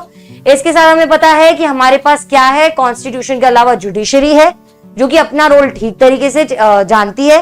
कॉन्स्टिट्यूशन में गारंटीड जो चीजें हैं उसको अगर चेंज करना है तो अकेले सेंट्रल गवर्नमेंट चेंज नहीं कर सकती है, तो वो भी एक चीज हमारे पास गारंटीड है। और आखिरी चीज जो भी हम लोगों ने यहाँ पर देखी कि सबके पास अपने अपने रिसोर्सेज को रेज करने का भी तरीका है। ये फिर से अगर ध्यान से अगर आप पढ़ते हो चल रहे हो तो यहाँ पर ये फीचर्स ऑफ फेडरलिज्म ही है पूरे के पूरे, बस यहाँ पे ऐड हो जाती है हमारी 3 लिस्टें। तो ऐसे आप इस चीज को ढंग से याद करते हो चलिए। अब यहाँ पे आ जाता है हमारा दूसरा part, which is how is federalism practised in our country. Federalism को एक्चुअल प्रैक्टिस में कैसे देखा जाता है। तो कॉन्स्टिट्यूशनल प्रोविजंस हैं जो कि यहाँ पे अच्छा दूसरा क्वेश्चन जो बनेगा वो ये है that constitutional provisions are necessary. Just because मैंने आपको कह दिया कि आज से हम सुपर मेगा रिवीजन करेंगे, इसका मतलब ये नहीं है कि आप मेरी बात मान लेंगे। वैसे तो आप मान ही रहे हैं क्योंकि कहाँ ही जाएंगे, पढ़ना तो है ही सही, लेकिन क्योंकि सिर्फ वहां पे लिखा हुआ है इसका मतलब ये नहीं है आप उस चीज को प्रैक्टिस करने लग जाएंगे। आप यहाँ पर इसीलिए आए हैं क्योंकि आपको पता है सुपर मेगा रिवीजन से आपको यहाँ पे बेनिफिट मिलने वाला है, क्योंकि आपका रिवीजन हो रहा है, क्योंकि आप अपने एग्जाम में 40 और 40 स्कोर करने वाले हैं सुपर मेगा रिवीजन अटेंड करके, तो इसलिए आप यहाँ पे सुपर मेगा रिवीजन अटेंड कर रहे हैं। इसलिए कॉन्स्टिट्यूशनल प्रोविजंस जो होते हैं they are necessary for the success of federalism, but these are not sufficient explain. दोनों क्वेश्चन आएंगे, दोनों टाइप के क्वेश्चन है, हमारा आंसर सेम है। सक्सीडेड इन इंडिया, क्यों हमारा फेडरल सिस्टम सक्सीड हुआ इंडिया में, is not because it is clearly laid out in the constitutional provisions. सिर्फ कॉन्स्टिट्यूशन में लिखा हुआ इसका मतलब इसलिए नहीं सिर्फ हो रहा है यहाँ पे, बल्कि the real success of federalism, रट लो इस लाइन को, लिखोगे तो मतलब teacher is going to be very impressed by you. The real success of federalism in India can be attributed, उसका क्रेडिट दिया जा सकता है to the nature of democratic politics in our country. हमारी कंट्री में उसको किस तरीके से चलाया जा रहा है, डेमोक्रेट पॉलिटिक्स क्या है हमारी कंट्री की, ये रीजन है कि हमारी रियल सक्सेस क्यों है फेडरलिज्म की इन द कंट्री। सबसे अब इसमें आंसर के पॉइंट ऑफ व्यू से देखेंगे, 3 पॉइंट्स लिखने हैं हम लोगों को। लिंग्विस्टिक स्टेट्स, दूसरा पॉइंट है हमारा लैंग्वेज पॉलिसी, तीसरा पॉइंट है हमारा सेंटर स्टेट रिलेशंस। ये 3 सब मेजर हेडिंग्स हैं, इनके अंडर जो एक्सप्लेनेशन है वो आज और डिस्कस कर लेते हैं। ये क्या है, प्रैक्टिस कैसे किया जाता है। यहाँ पे लिंग्विस्टिक स्टेट्स नंबर 1, जब लिंग्विस्टिक स्टेट्स के तरीके से बनाया जा रहा था, मैंने यहाँ पर रेफरेंस मैप्स लिखा है, हम लोगों ने जब ऐप पर पढ़ा है इस चीज को, तो यहाँ पर आपके पास मैप्स दिए हैं, मैंने 4 मैप्स दिखाए हैं, पहले ऐसे दिखता था फिर ऐसे दिखता था। उस चीज को अगर समझना चाहते हो तो वहां से देख सकते हो। 1947 में जब बाउंड्रीज चेंज की जा रही थी to create new states, this was done, की गई थी, क्यों की गई थी, ये इंश्योर करने के लिए कि पीपल जो कि सेम लैंग्वेज को बोलते हैं वो एक साथ एक स्टेट में रह पाए। Differences based on culture, ethnicity and geography, इस तरीके से भी स्टेट्स बनाए गए थे। एमसीक्यू क्वेश्चन है हमारे पास यहाँ पे, कौन से स्टेट्स वो हैं जो कि लिंग्विस्टिक बेसिस पर नहीं बल्कि कल्चर, एथनिसिटी और ज्योग्राफी के बेसिस पर बनाए गए हैं, तो वो है हमारा नागालैंड, उत्तराखंड एंड झारखंड। किसी का क्वेश्चन आया था, झारखंड वो स्टेट है जो कि इस तरीके से बनाया गया है on the basis of culture, ethnicity या फिर geography, and it is not based on the basis of language alone. When the demand, अब जब सबसे पहले डिमांड आई कि भैया हम लोग फॉर्म करते हैं स्टेट्स को लैंग्वेजेस के बेसिस पर, तो बहुत सारे नेशनल लीडर्स को लगा कि भाई ये तो डिसइंटीग्रेशन हो जाएगा, तो लोग अपना अपना स्टेट उठा के बाहर निकल लेंगे इंडिया से। निकल सकते हैं क्या सब अपना अपना स्टेट लेके बाहर इंडिया से, सामान है कोई? पर सेंट्रल गवर्नमेंट ने रेजिस्ट किया पहले इनिशियली लिंग्विस्टिक स्टेट्स नहीं हो, लेकिन एक्सपीरियंस ने दिखाया है कि हमारी कंट्री में जो फॉर्मेशन हुआ लिंग्विस्टिक स्टेट्स के बेसिस पे, लैंग्वेज के बेसिस पे बनाए गए, it has made the country more United. Country इकट्ठी है, आज भी यूनाइटेड है, और उसके साथ साथ यहाँ पे एडमिनिस्ट्रेट करना भी आसान बनता जा रहा है। इसके आगे हम लोग देखते हैं हमारा second point which is the language policy. No status of national language, कोई नेशनल लैंग्वेज नहीं है हमारे यहाँ पर। Hindi was identified as the official language, official language है हमारे यहाँ पे, नेशनल लैंग्वेज नहीं है। कंफ्यूजन नहीं, अगर ट्रू फॉल्स आ जाता है, is Hindi the national language of our country, true है या फॉल्स है? Is Hindi the national language of our country, true है या फॉल्स है? फॉल्स फॉल्स फॉल्स, यस एकदम फॉल्स है। It is one of the official languages. Okay, Hindi हमारी mother टंग है 40% इंडियंस की, लेकिन इसलिए उसको सेफगार्ड करना जरूरी है, लेकिन उसके साथ साथ जो बाकी की लैंग्वेजेस हैं उसको सेफगार्ड करना भी जरूरी है। तो हिंदी के अलावा हमारे पास 21 लैंग्वेजेस, रट लीजिए, एमसीक्यू क्वेश्चन है, 21 लैंग्वेजेस हैं जिसको रिकॉग्नाइज किया गया है as scheduled languages. Hindi is one of the official languages, not the national languages. हम लोग देखते हैं कि यहाँ पर स्टेट्स जो हैं इनके पास अपनी अपनी ऑफिशियल लैंग्वेजेस हो सकती हैं, and it is given guaranteed by the constitution. Constitution के जब बन रहा था उस हिसाब से इन लोगों ने ऐसा लिखा था कि 1965, एमसीक्यू की तरह देख लो एक बार, 1965 में कॉन्स्टिट्यूशन में ऐसा देखा गया था कि इंग्लिश को ऑफिशियल पर्पस से हटा देंगे, उसे स्टॉप कर देंगे उसके यूज को। लेकिन यहाँ पर हम लोगों ने देखा कि बहुत सारे नॉन हिंदी स्पीकिंग स्टेट्स जो थे उन्होंने डिमांड किया कि इंग्लिश के यूज को कंटिन्यू करना चाहिए, नहीं तो 1965 में टाटा बाय बाय हो जाती है ऑफिशियल पर्पसेस से इंग्लिश की। लेकिन यहाँ पर रेजिस्ट किया गया और यहाँ मूवमेंट्स का, पावर शेयरिंग का, प्रेशर ग्रुप का पार्ट आ जाता है। तमिलनाडु में तो इस मूवमेंट में वायलेंट ही हो गए लोग, तो यहाँ पर सेंट्रल गवर्नमेंट ने क्या किया, कंटिन्यू किया the use of English along with Hindi for official purposes. तो यहाँ पे हमारी एक ब्रिलियंट स्टूडेंट ने बताया है कि कैसे हिंदी और इंग्लिश दोनों ऑफिशियल लैंग्वेजेस हैं, तो यहाँ पर ऑफिशियल पर्पसेस के लिए इंग्लिश भी यूज होगी। ठीक है, फिर हम लोग देखते हैं थर्ड हमारा इंपॉर्टेंट पॉइंट, और under which heading how is federalism practised in India. यहाँ पर सिर्फ क्योंकि कॉन्स्टिट्यूशन में लिखा है तो उससे सक्सेस मिल जाती है, जी नहीं। फेडरलिज्म की प्रैक्टिस के लिए 3 और भी चीजें इंपॉर्टेंट है, और वो था हमारा 3 चीजें, लिंग्विस्टिक स्टेट्स, लैंग्वेज पॉलिसी और उसके साथ साथ सेंटर स्टेट रिलेशंस। अब हम देखते हैं restructuring the centre state relations of federalism strengthened in practice. जिस तरीके से ओवर टाइम हम बताए बहुत सारे अमेंडमेंट्स होते आए हैं, उसके साथ हम लोग देखते हैं there is some network issue, that's why some people are getting disconnected. If somebody else is also facing this problem, it will get rectified soon. ठीक है, हम लोग यहाँ पर देखते हैं कि कैसे 1990 तक ऐसा होता था कि सिंगल पार्टी ही रूल करती थी सेंटर के ऊपर। उसकी वजह से कुछ एक लेवल तक अपनी एक ही टाइप की आइडियोलॉजी चल रही है, एक ही टाइप का काम चल रहा है। 1999 के बाद हम लोगों ने देखा the rise of regional political parties. Region से पॉलिटिकल पार्टीज उठकर आने लगी in many states of the country. Then we see this was the beginning of the era. Again, what was the beginning of the era of coalition governments? 1990 के बाद वाला समय. It was the beginning of the era of coalition government. अब coalition government कौन सी होती है? Coalition government वो government होती है जहां पर एक या एक से ज्यादा गवर्नमेंट साथ में मिलकर एक सरकार को बनाते हैं। एक या एक से ज्यादा पॉलिटिकल पार्टी साथ में मिलकर सरकार को बनाते हैं। तो 1990 के बाद वाला जो टाइम था वो कोलिशन गवर्नमेंट्स को देखने मिला यहाँ पे सेंटर पे। फिर हम देखते हैं नो सिंगल पार्टी को, क्योंकि वहां पर क्लियर मेजोरिटी नहीं मिल पा रही थी लोकसभा, तो जो मेजर नेशनल पार्टीज थी उन्होंने क्या किया, उन्होंने एक अलायंस को फॉर्म किया ताकि गवर्नमेंट बना पाए सेंटर पे। क्योंकि किसी भी एक पार्टी के पास क्लियर मेजोरिटी नहीं आ रही थी, तो लोगों ने क्या कोशिश करी कि आज अलायंस बना लेते हैं, आज साथ में मिलकर काम करते हैं और उसकी तरह से हम लोग सरकार बना लेंगे सेंटर पे। This led to a new culture of power sharing and respect of autonomy of state governments. यहाँ पर स्टेट गवर्नमेंट्स की रिस्पेक्ट, उनकी ऑटोनॉमी की रिस्पेक्ट आने लगी। मान लीजिए रिप्रेजेंटेशन इंक्रीज हो रहा है सेंटर पे, तो नेचुरली स्टेट गवर्नमेंट्स को भी मान और इज्जत ज्यादा मिलने लगा, और उसके साथ साथ एक नया कल्चर आया पावर शेयरिंग का। मेजर जजमेंट आया एक सुप्रीम कोर्ट से, जिसने बिल्कुल डिफिकल्ट बना लिया सेंट्रल गवर्नमेंट के लिए कि to dismiss state governments in an arbitrary manner. पहले ऐसा भी देखने को मिलता था कि जो सेंटर में गवर्नमेंट होती थी वो क्या करती थी, अपने हिसाब से जब अपने हिसाब से काम नहीं करते थे तो स्टेट गवर्नमेंट्स को उनको डिसमिस कर देती थी। लेकिन एक अमेंडमेंट आया और यहाँ पर हमारे जजमेंट आया एक बहुत मेजर, जिसके तहत ऐसा हुआ कि अब जो सेंटर गवर्नमेंट है वो स्टेट गवर्नमेंट्स को आर्बिट्रेरी अपने मन से नहीं कर सकती है डिसमिस। तो यहाँ पर आ जाता है हमारा next part which is decentralization in India. Decentralization का फिर से मतलब समझिए कि एक वो जो है हमारे कॉटन आता है ना, जो कि ऐसे इकट्ठे बहुत सारे साथ में लगे हुए हैं, डैंडिलियन, वो इकट्ठा टूट रहा है, डिसेंट्रलाइजेशन हो रहा है, जो कि पिक्चर हमारे पास हमारे वहां पर दी हुई है। यहाँ पर आप देखिए तेलंगाना लिंग्विस्टिक स्टेट किस तरीके से माना जाएगा, तेलुगु स्पीकिंग पीपल ने डिमांड किया था। It is also based on language purposes. So yes, it is a linguistic state. This is a question that has come. Decentralization in India कैसे आया? When power is taken away from the center and the state governments and given to the local governments, it is called decentralization.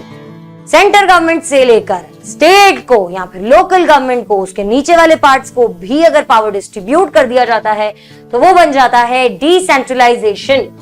Many states with high population and are internally very very diverse.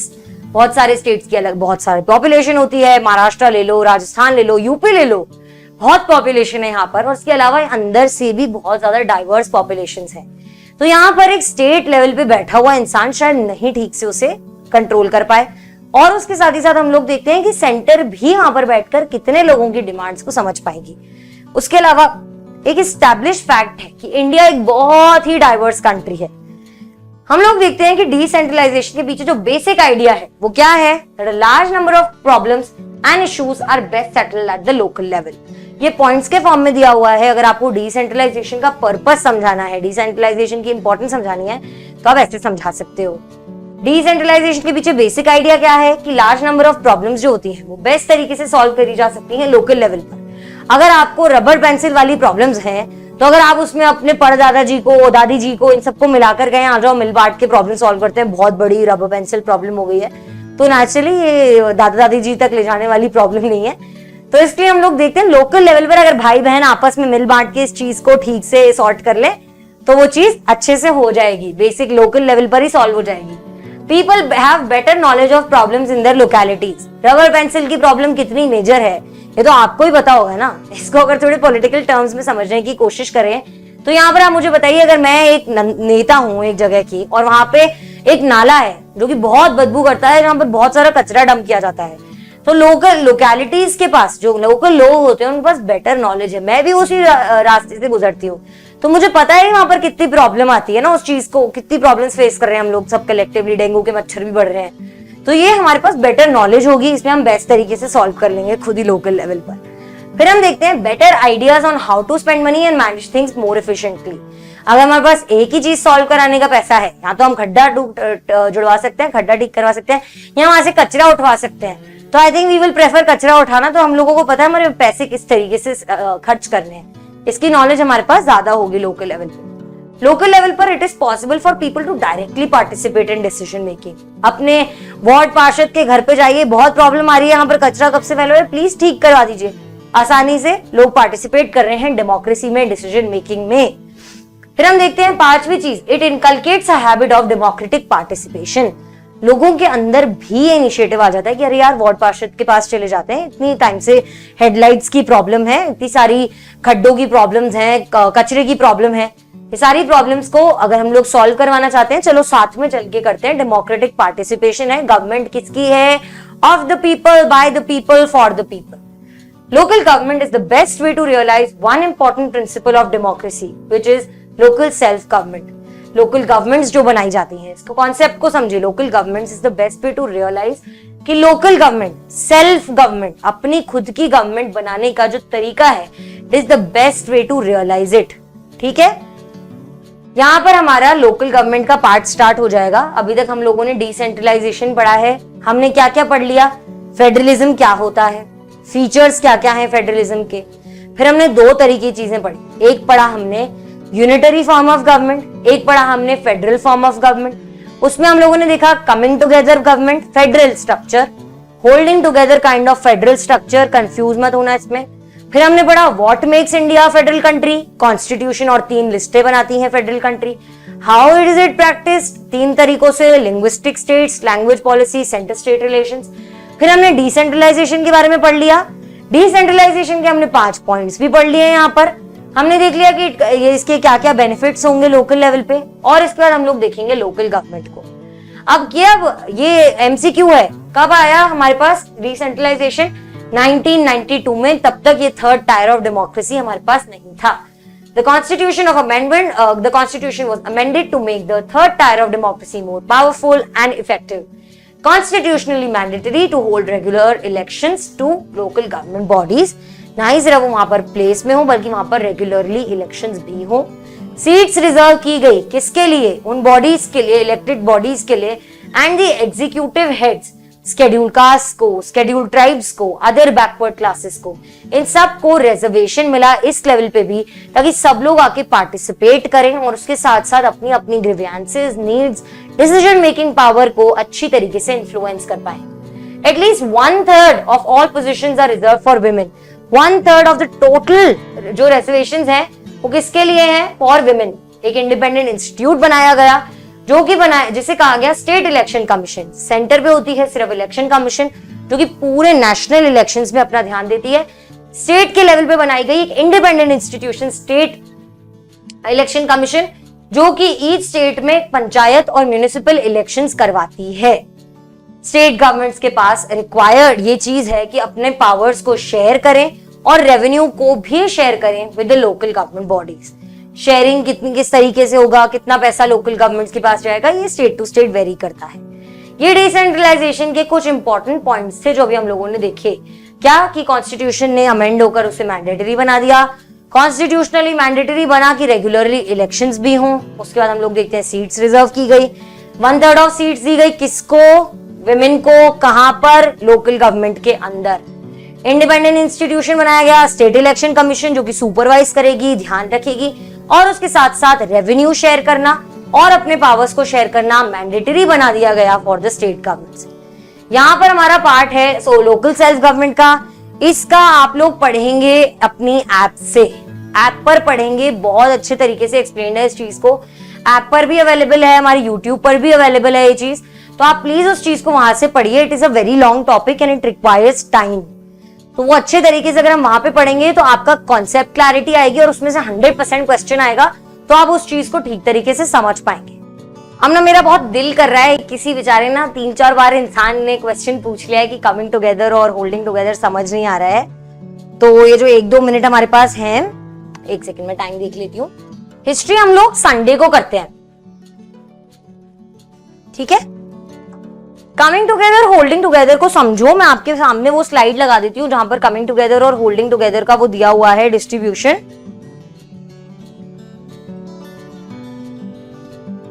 ये देखो, coming together को फिर से समझो कि ये एक ऐसा फॉर्म ऑफ गवर्नमेंट होगा जहां पर अलग अलग यूनिट्स हैं जो कि साथ में आ रहे हैं to form the government. Holding together क्या है कि कोई सेंट्रल अथॉरिटी है जो कि कोशिश कर रही है कि पावर आ जाए और सब लोग साथ में मिलकर, अलग अलग पॉइंट्स जो अलग अलग यूनिट्स हैं वो साथ में मिलकर एक साथ काम कर सके, एक लार्ज कंट्री में एक यूनिट बन सके।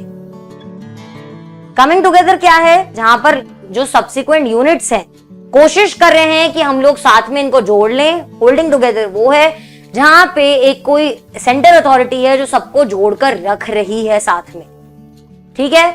यहाँ पर हम लोग देखते हैं कि इंडिपेंडेंट स्टेट्स जो हैं वो खुद आते हैं, साथ में मिलते हैं, क्यों, ताकि वो मेंटेन कर पाए किस चीज को, अपनी आइडेंटिटी को और अपनी सिक्योरिटी को मेंटेन कर पाए। एक लार्ज कंट्री में यहाँ पर होल्डिंग टुगेदर फेडरेशन में क्या होता है कि यहाँ पर एक लार्ज कंट्री में क्या होता है, डिवाइड होता है पावर सेंटर और बाकी के सब यूनिट्स के बीच में। एग्जाम्पल किसका है कमिंग टुगेदर का, USA, Switzerland, Australia, India, Spain और बेल्जियम है यहाँ पे होल्डिंग टुगेदर फेडरेशन का पार्ट। हाँ जी, सब यूनिट स्टेट्स को भी कह सकते हैं, लोकल गवर्नमेंट को भी कह सकते हैं।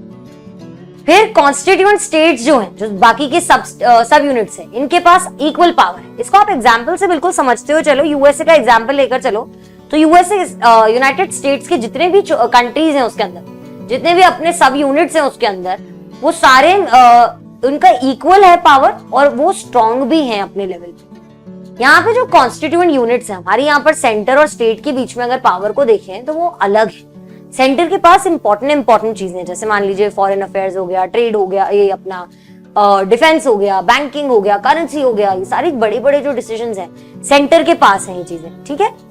और हम लोग देखते हैं यहाँ पर अनइक्वल डिस्ट्रीब्यूशन ऑफ पावर है इन होल्डिंग टुगेदर, क्योंकि बेचारा कोई एक अकेला जोड़ने की कोशिश कर रहा है, तो अनइक्वल डिस्ट्रीब्यूशन है। फिर हम देखते हैं कि कॉन्स्टिट्यूएंट स्टेट्स जो हैं कमिंग टुगेदर में यूएसए के फॉर्म में देखो कि यहाँ पर वो ज्यादा पावरफुल है देन द फेडरल गवर्नमेंट, यानी कि जो सब स्टेट्स के पास भी अपना चीजें हैं, सबके पास अपने पावर है, और फेडरल गवर्नमेंट जो है सेंट्रल गवर्नमेंट है उसके पास ज्यादा पावर है, उनके पास इक्वल पावर है ऑलमोस्ट, कॉन्स्टिट्यूएंट स्टेट्स के पास ज्यादा पावर है। यहाँ पे जो सेंट्रल गवर्नमेंट है उसके पास ज्यादा पावर है होल्डिंग टुगेदर इंडिया में इन कंपैरिजन टू स्टेट्स। कोई स्पेशल पावर्स नहीं है coming together kind of. USA में किसी के पास कोई स्पेशल पावर नहीं है, कोई एक दूसरे से ऊपर नहीं है, लेकिन इंडिया की बात करें यहाँ पर स्पेशल पावर्स हो सकते हैं अगर जरूरत पड़े तो, डेमोक्रेसी को मेंटेन करने के लिए, जैसे कि पहले अभी तक जम्मू एंड कश्मीर के पास स्पेशल पावर्स थे हमारी कंट्री में। आई होप आपको ये चीज थोड़ा ठीक से समझ में आई होगी। अब फटाफट आगे बढ़ने का समय आ चुका है क्योंकि हम लोग जल्दी से सब चीजों को रिवाइज करेंगे। डेवलपमेंट इकोनॉमिक्स का पार्ट है, development. Yes, 2 minutes over. Come quickly. Is everybody here? Yes, yes, yes. Yes, yes, yes. Article 370 abrogation हो चुका है, उसका हटा दिया गया है, अब उसका पास कोई स्पेशल स्टेटस नहीं है। Yes ma'am, how is the जोश?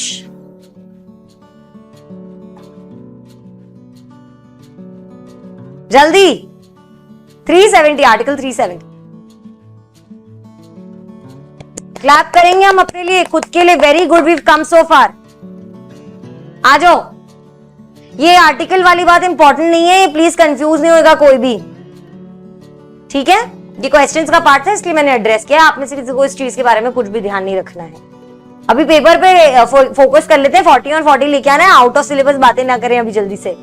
आइए डेवलपमेंट पढ़ते हैं। इकोनॉमिक्स का पार्ट है, इतना बढ़िया चैप्टर है, इतना इजी चैप्टर है, इसमें बहुत सारी चीजें जो आप अपने बिल्कुल मन से लिख सकते हैं। तो कॉन्ग्रेचुलेशंस, यहाँ पे तो हम लोगों को मार्क्स लेकर ही आने हैं। क्वेश्चंस कैसे आ सकते हैं? What is development? इसमें एक पार्ट आ सकता है जो कि कहेगा what development promises different for different people different goals. ठीक है, इस चीज को एक्सप्लेन करने के लिए आ सकता है। डेवलपमेंट क्या प्रॉमिस करता है अलग अलग लोगों के लिए, डेफिनेशन जो होती है और इसकी डेवलपमेंट की वो अलग अलग होगी। इसमें हमारे पास है income and other goals, national development है, फिर उस पर हम लोग देखेंगे how to compare different countries और स्टेट्स, इस पर हम लोग देखेंगे income and other criteria, public facilities पढ़ेंगे, सस्टेनेबिलिटी ऑफ डेवलपमेंट को पढ़ेंगे। इसको हम लोग 2x की स्पीड पे पढ़ने वाले हैं।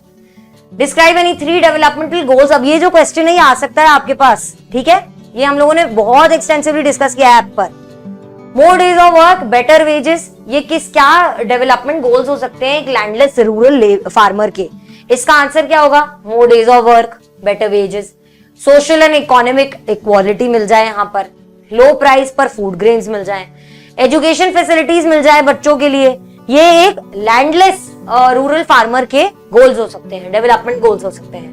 बाकी प्रॉस्परस फार्मर के क्या गोल्स हो सकते हैं, एक आदिवासी के क्या गोल्स हो सकते हैं, एक अर्बन मिडिल क्लास गर्ल के क्या हो सकते हैं, ये सारी चीजें आपको पता होनी चाहिए। फिर हम लोग देखते हैं besides income what other goals are important that people look for. तो यहाँ पर 6 मैंने लिखा है आपके याद रखने के लिए। इनकम के अलावा क्या क्या चीजें हैं? फ्रीडम हो गया, सिक्योरिटी हो गया, respect, equality, health, education, quality of life, ये भी गोल्स हैं लाइफ के। What is per capita income? Per capita income क्या होती है? यहाँ पर एवरेज इनकम मेथड क्या होता है ये आ सकता है।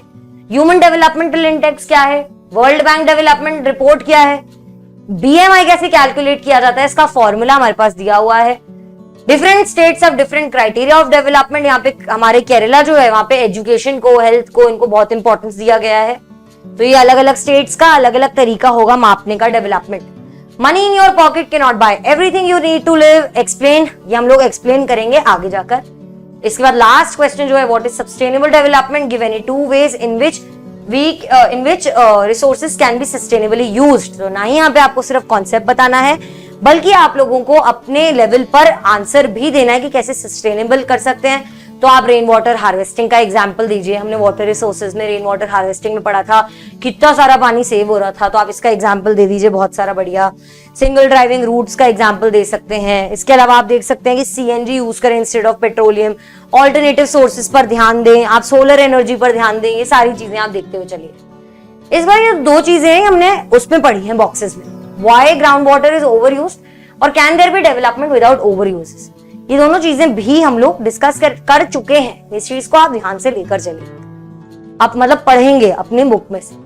What development promises different people different goals, इसके अंदर अगर क्वेश्चन ऐसा आ जाता है तो इसको एक्सप्लेन करते हुए हम लोग क्या लिखेंगे? What may be development for one may not be development for the other. एक के लिए डेवलपमेंट जो होगा जरूरी नहीं है कि दूसरे के लिए भी वही डेवलपमेंट हो। हर लेवल पर अपने एग्जाम्पल्स लेकर चलेंगे और इस चीज को ठीक से समझ के चलेंगे। It can even be destructive for the other. Example, Sardar Sarovar dam जो है उसके तहत निकल के आया नर्मदा बचाओ आंदोलन। एक तरफ पे हो रहा था डैम का कंस्ट्रक्शन और बहुत ज्यादा डेवलपमेंट जो डैम करता है इंश्योर, लेकिन उसके अगेंस्ट जो लोकल कम्युनिटीज थी वो बहुत ज्यादा अफेक्ट हो रही थी और उसके साथ साथ बहुत सारे और भी कॉन्सिक्वेंसेस थे जो मैंने डिटेल में समझाए थे। वो नर्मदा बचाओ आंदोलन की तरह एक नेशन वाइड उसकी तरह सामने आ जाता है।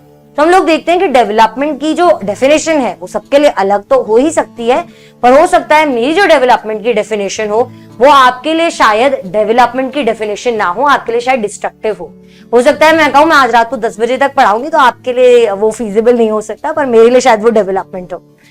ठीक है, इनकम एंड अदर गोल्स में हम लोग समझेंगे कि इनकम क्या गोल्स होते हैं लाइफ में। देखिए पैसा सबसे इंपॉर्टेंट है, ये चीज मैंने बहुत बार बोली है पहले भी, तो पैसा सबसे ज्यादा इंपॉर्टेंट है। इस चीज को आगे गांठ बांधकर हम लोग आगे जीवन जीना स्टार्ट करेंगे, हम आगे की चीजें पढ़ना स्टार्ट करेंगे। इनकम गोल्स जो है इसमें हम लोगों के क्या गोल्स होते हैं कि हमारे पास ज्यादा इनकम हो, बेटर वेजेस हो, बेटर लाइफस्टाइल आता है बेटर इनकम से, तो ये सारी चीजें इनकम गोल्स के अंडर आ जाती है। लेकिन क्या इनकम गोल्स ही हमें चाहिए होते हैं? जी नहीं, there are some non material goals also. Equal treatment होना चाहिए, फ्रीडम होना चाहिए, सिक्योरिटी होनी चाहिए, रिस्पेक्ट ऑफ अदर्स भी होनी चाहिए। लोग रिजेंट करते हैं डिस्क्रिमिनेशन। जस्ट बिकॉज मैं एक फीमेल फैकल्टी हूं, अगर मेरे साथ यहाँ पर डिस्क्रिमिनेशन होने लग जाए तो क्या जस्ट फॉर एन इनकम गोल मैं यहाँ पर रहने लगूंगी? ऑब्वियसली नहीं। This space gives me all of these things, equal treatment, freedom, security, respect of others, जो कि मुझे कंटिन्यू करने में मदद करता है in such a place of work। तो यहाँ पर it will be wrong to conclude that what cannot be measured, क्योंकि मैं कितना फ्रीडम फील हो रहा है, कितना इक्वल ट्रीटमेंट फील हो रहा है, ये सारी चीजें मुझे नहीं होता फील, ये क्योंकि मैं मेजर नहीं कर सकती, तो जरूरी नहीं है कि इसको मैं वो ही ना करूं, क्राइटेरिया की तरह ही ना देखूं। हम लोग देखेंगे द आइडिया ऑफ डेवलपमेंट जो है वो कॉम्प्लेक्स है। कैसे? Because people are always looking forward to a mix of goals. चीज याद करके चलेंगे, मिक्स ऑफ गोल्स। अब यहाँ पे एक एग्जाम्पल लिखा हुआ है, it is true that if women are engaged in paid work their dignity in the household and society increases. मान लिया कि अगर औरतें पैसा कमाती हैं तो उनकी जो डिग्निटी है, जो उनकी रिस्पेक्ट है, जो उनका आत्म वो है, मतलब उनकी जो रिस्पेक्ट, उनका जो पोजीशन है फैमिली में, हाउस होल्ड में, वो बहुत ज्यादा इंक्रीज हो जाता है। लेकिन इन टर्न अगर हम लोग देखें, अगर औरतों को ये अपॉर्चुनिटी ज्यादा मिलेंगी तो भी इन टर्न हो सकता है कि उनकी चीजें, उनका ये जो रिस्पेक्ट और डिग्निटी है ये सोसाइटी में इंक्रीज होने लग जाए। इसलिए हमेशा गोल्स एक तरफ सिर्फ पैसा कमाना नहीं हो सकता। हो सकता है कि पहले रिस्पेक्ट और डिग्निटी देकर हम औरतों को पैसा कमाने दें ताकि उनकी रिस्पेक्ट और डिग्निटी इंक्रीज हो जाए, एक साइकिल बनती चले। तो यहां पर इस चीज को समझ के चलिए कि हम लोग ये देख के चलेंगे कि मिक्स ऑफ गोल्स इंपॉर्टेंट है।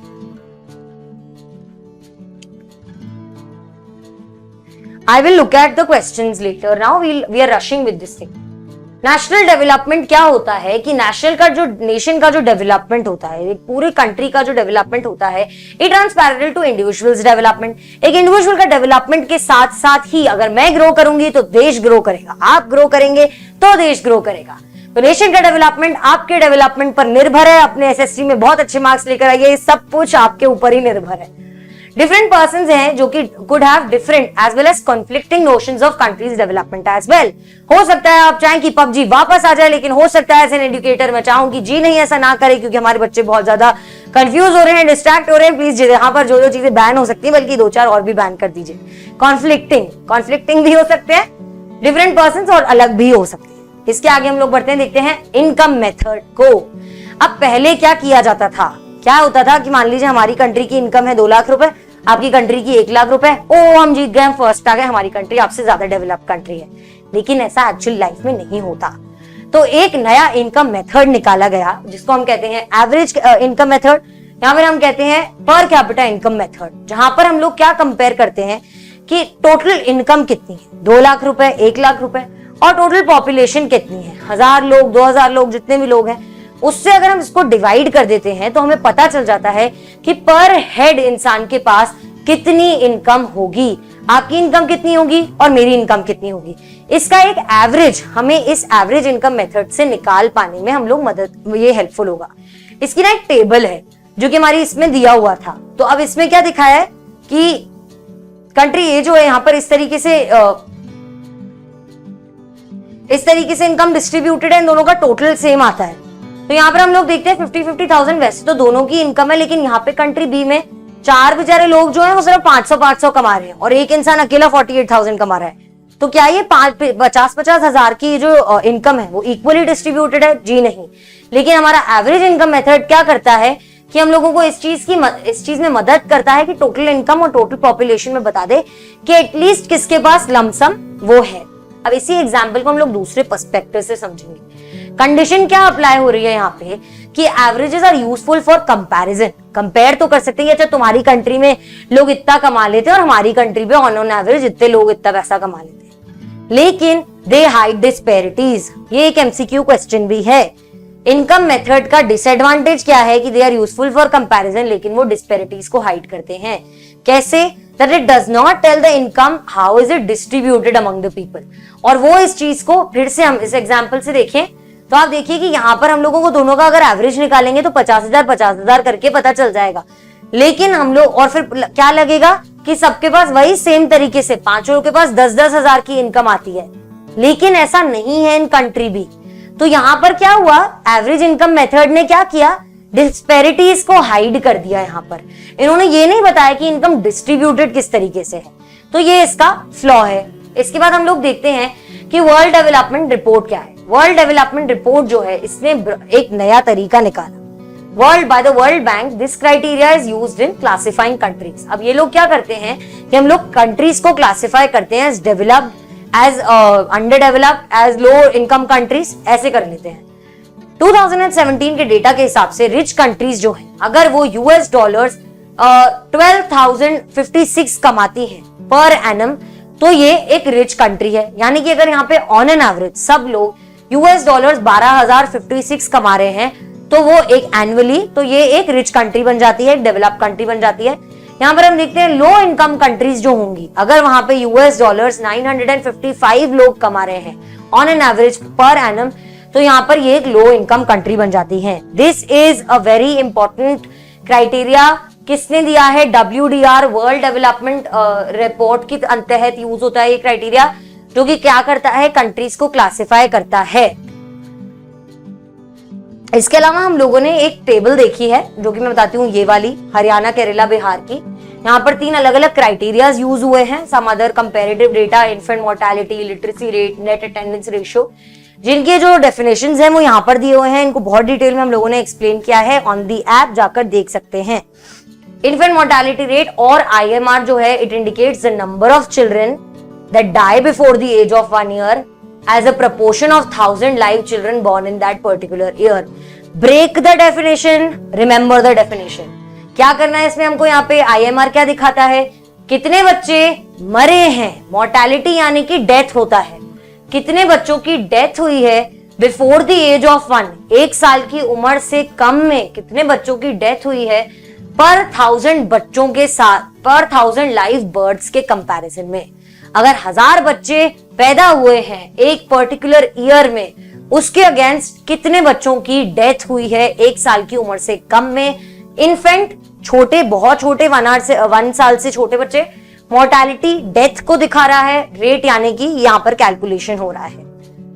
Literacy rate means the proportion of literate population in the 7 and above age group. 7 से ऊपर की एज ग्रुप में जो लोग लिख सकते हैं, रीड कर सकते हैं, पढ़ सकते हैं एटलीस्ट 1 लैंग्वेज, लिटरेसी रेट ये उनको कंसिडर करता है, उसको लिटरेट पॉपुलेशन में बताता है। नेट अटेंडेंस रेशियो, हमारे यहाँ पे जो स्कूल्स हैं, is the total number of children of age group 14 and 15, यहाँ पर for the sake of criteria for streamlining हम यूज करते हैं 14 and 15 for the data that we have used, जो टेबल मैंने आपको दिखाई। Attending school as a percentage of total number of children in that same age group. 14 से 15 के age group में मान लीजिए 100 बच्चे हैं, उसमें से कितने बच्चे उस एज ग्रुप के ब्रैकेट में 100 में से कितने % बच्चे करते हैं स्कूल को अटेंड, मान लीजिए 20 करते हैं तो 20% बच्चे, ये हमारी नेट अटेंडेंस रेशियो बन जाती है। तीनों कॉन्सेप्ट्स इंपॉर्टेंट है। हम लोग इस कंपैरेटिव डेटा में देखते हैं कि हरियाणा में ये कैसे कैसे डेटा है, ये सारी चीजें हम लोगों ने देख ली है, तो आप इस चीज को ऐप पर जाकर ठीक से समझ सकते हैं, नहीं तो ये एक बार के लिए ओवरव्यू के लिए देख लीजिए। यहाँ पर हम देखेंगे पब्लिक फैसिलिटीज का टॉपिक, जो कि कहता है money in your pocket can not buy all the goods and services that you may need to live well. पैसा इंपॉर्टेंट है, पर सबसे ज्यादा इंपॉर्टेंट अकेला इंपॉर्टेंट नहीं है।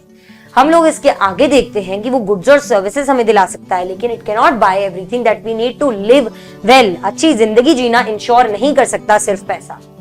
पोल्यूशन फ्री एनवायरनमेंट चाहिए होता है, प्रोटेक्शन फ्रॉम इन्फेक्शियस डिजीजेस चाहिए होता है, कोविड से बचाव, पैसा चाहे कितना भी हो, सब घर में लॉकडाउन में बैठे थे।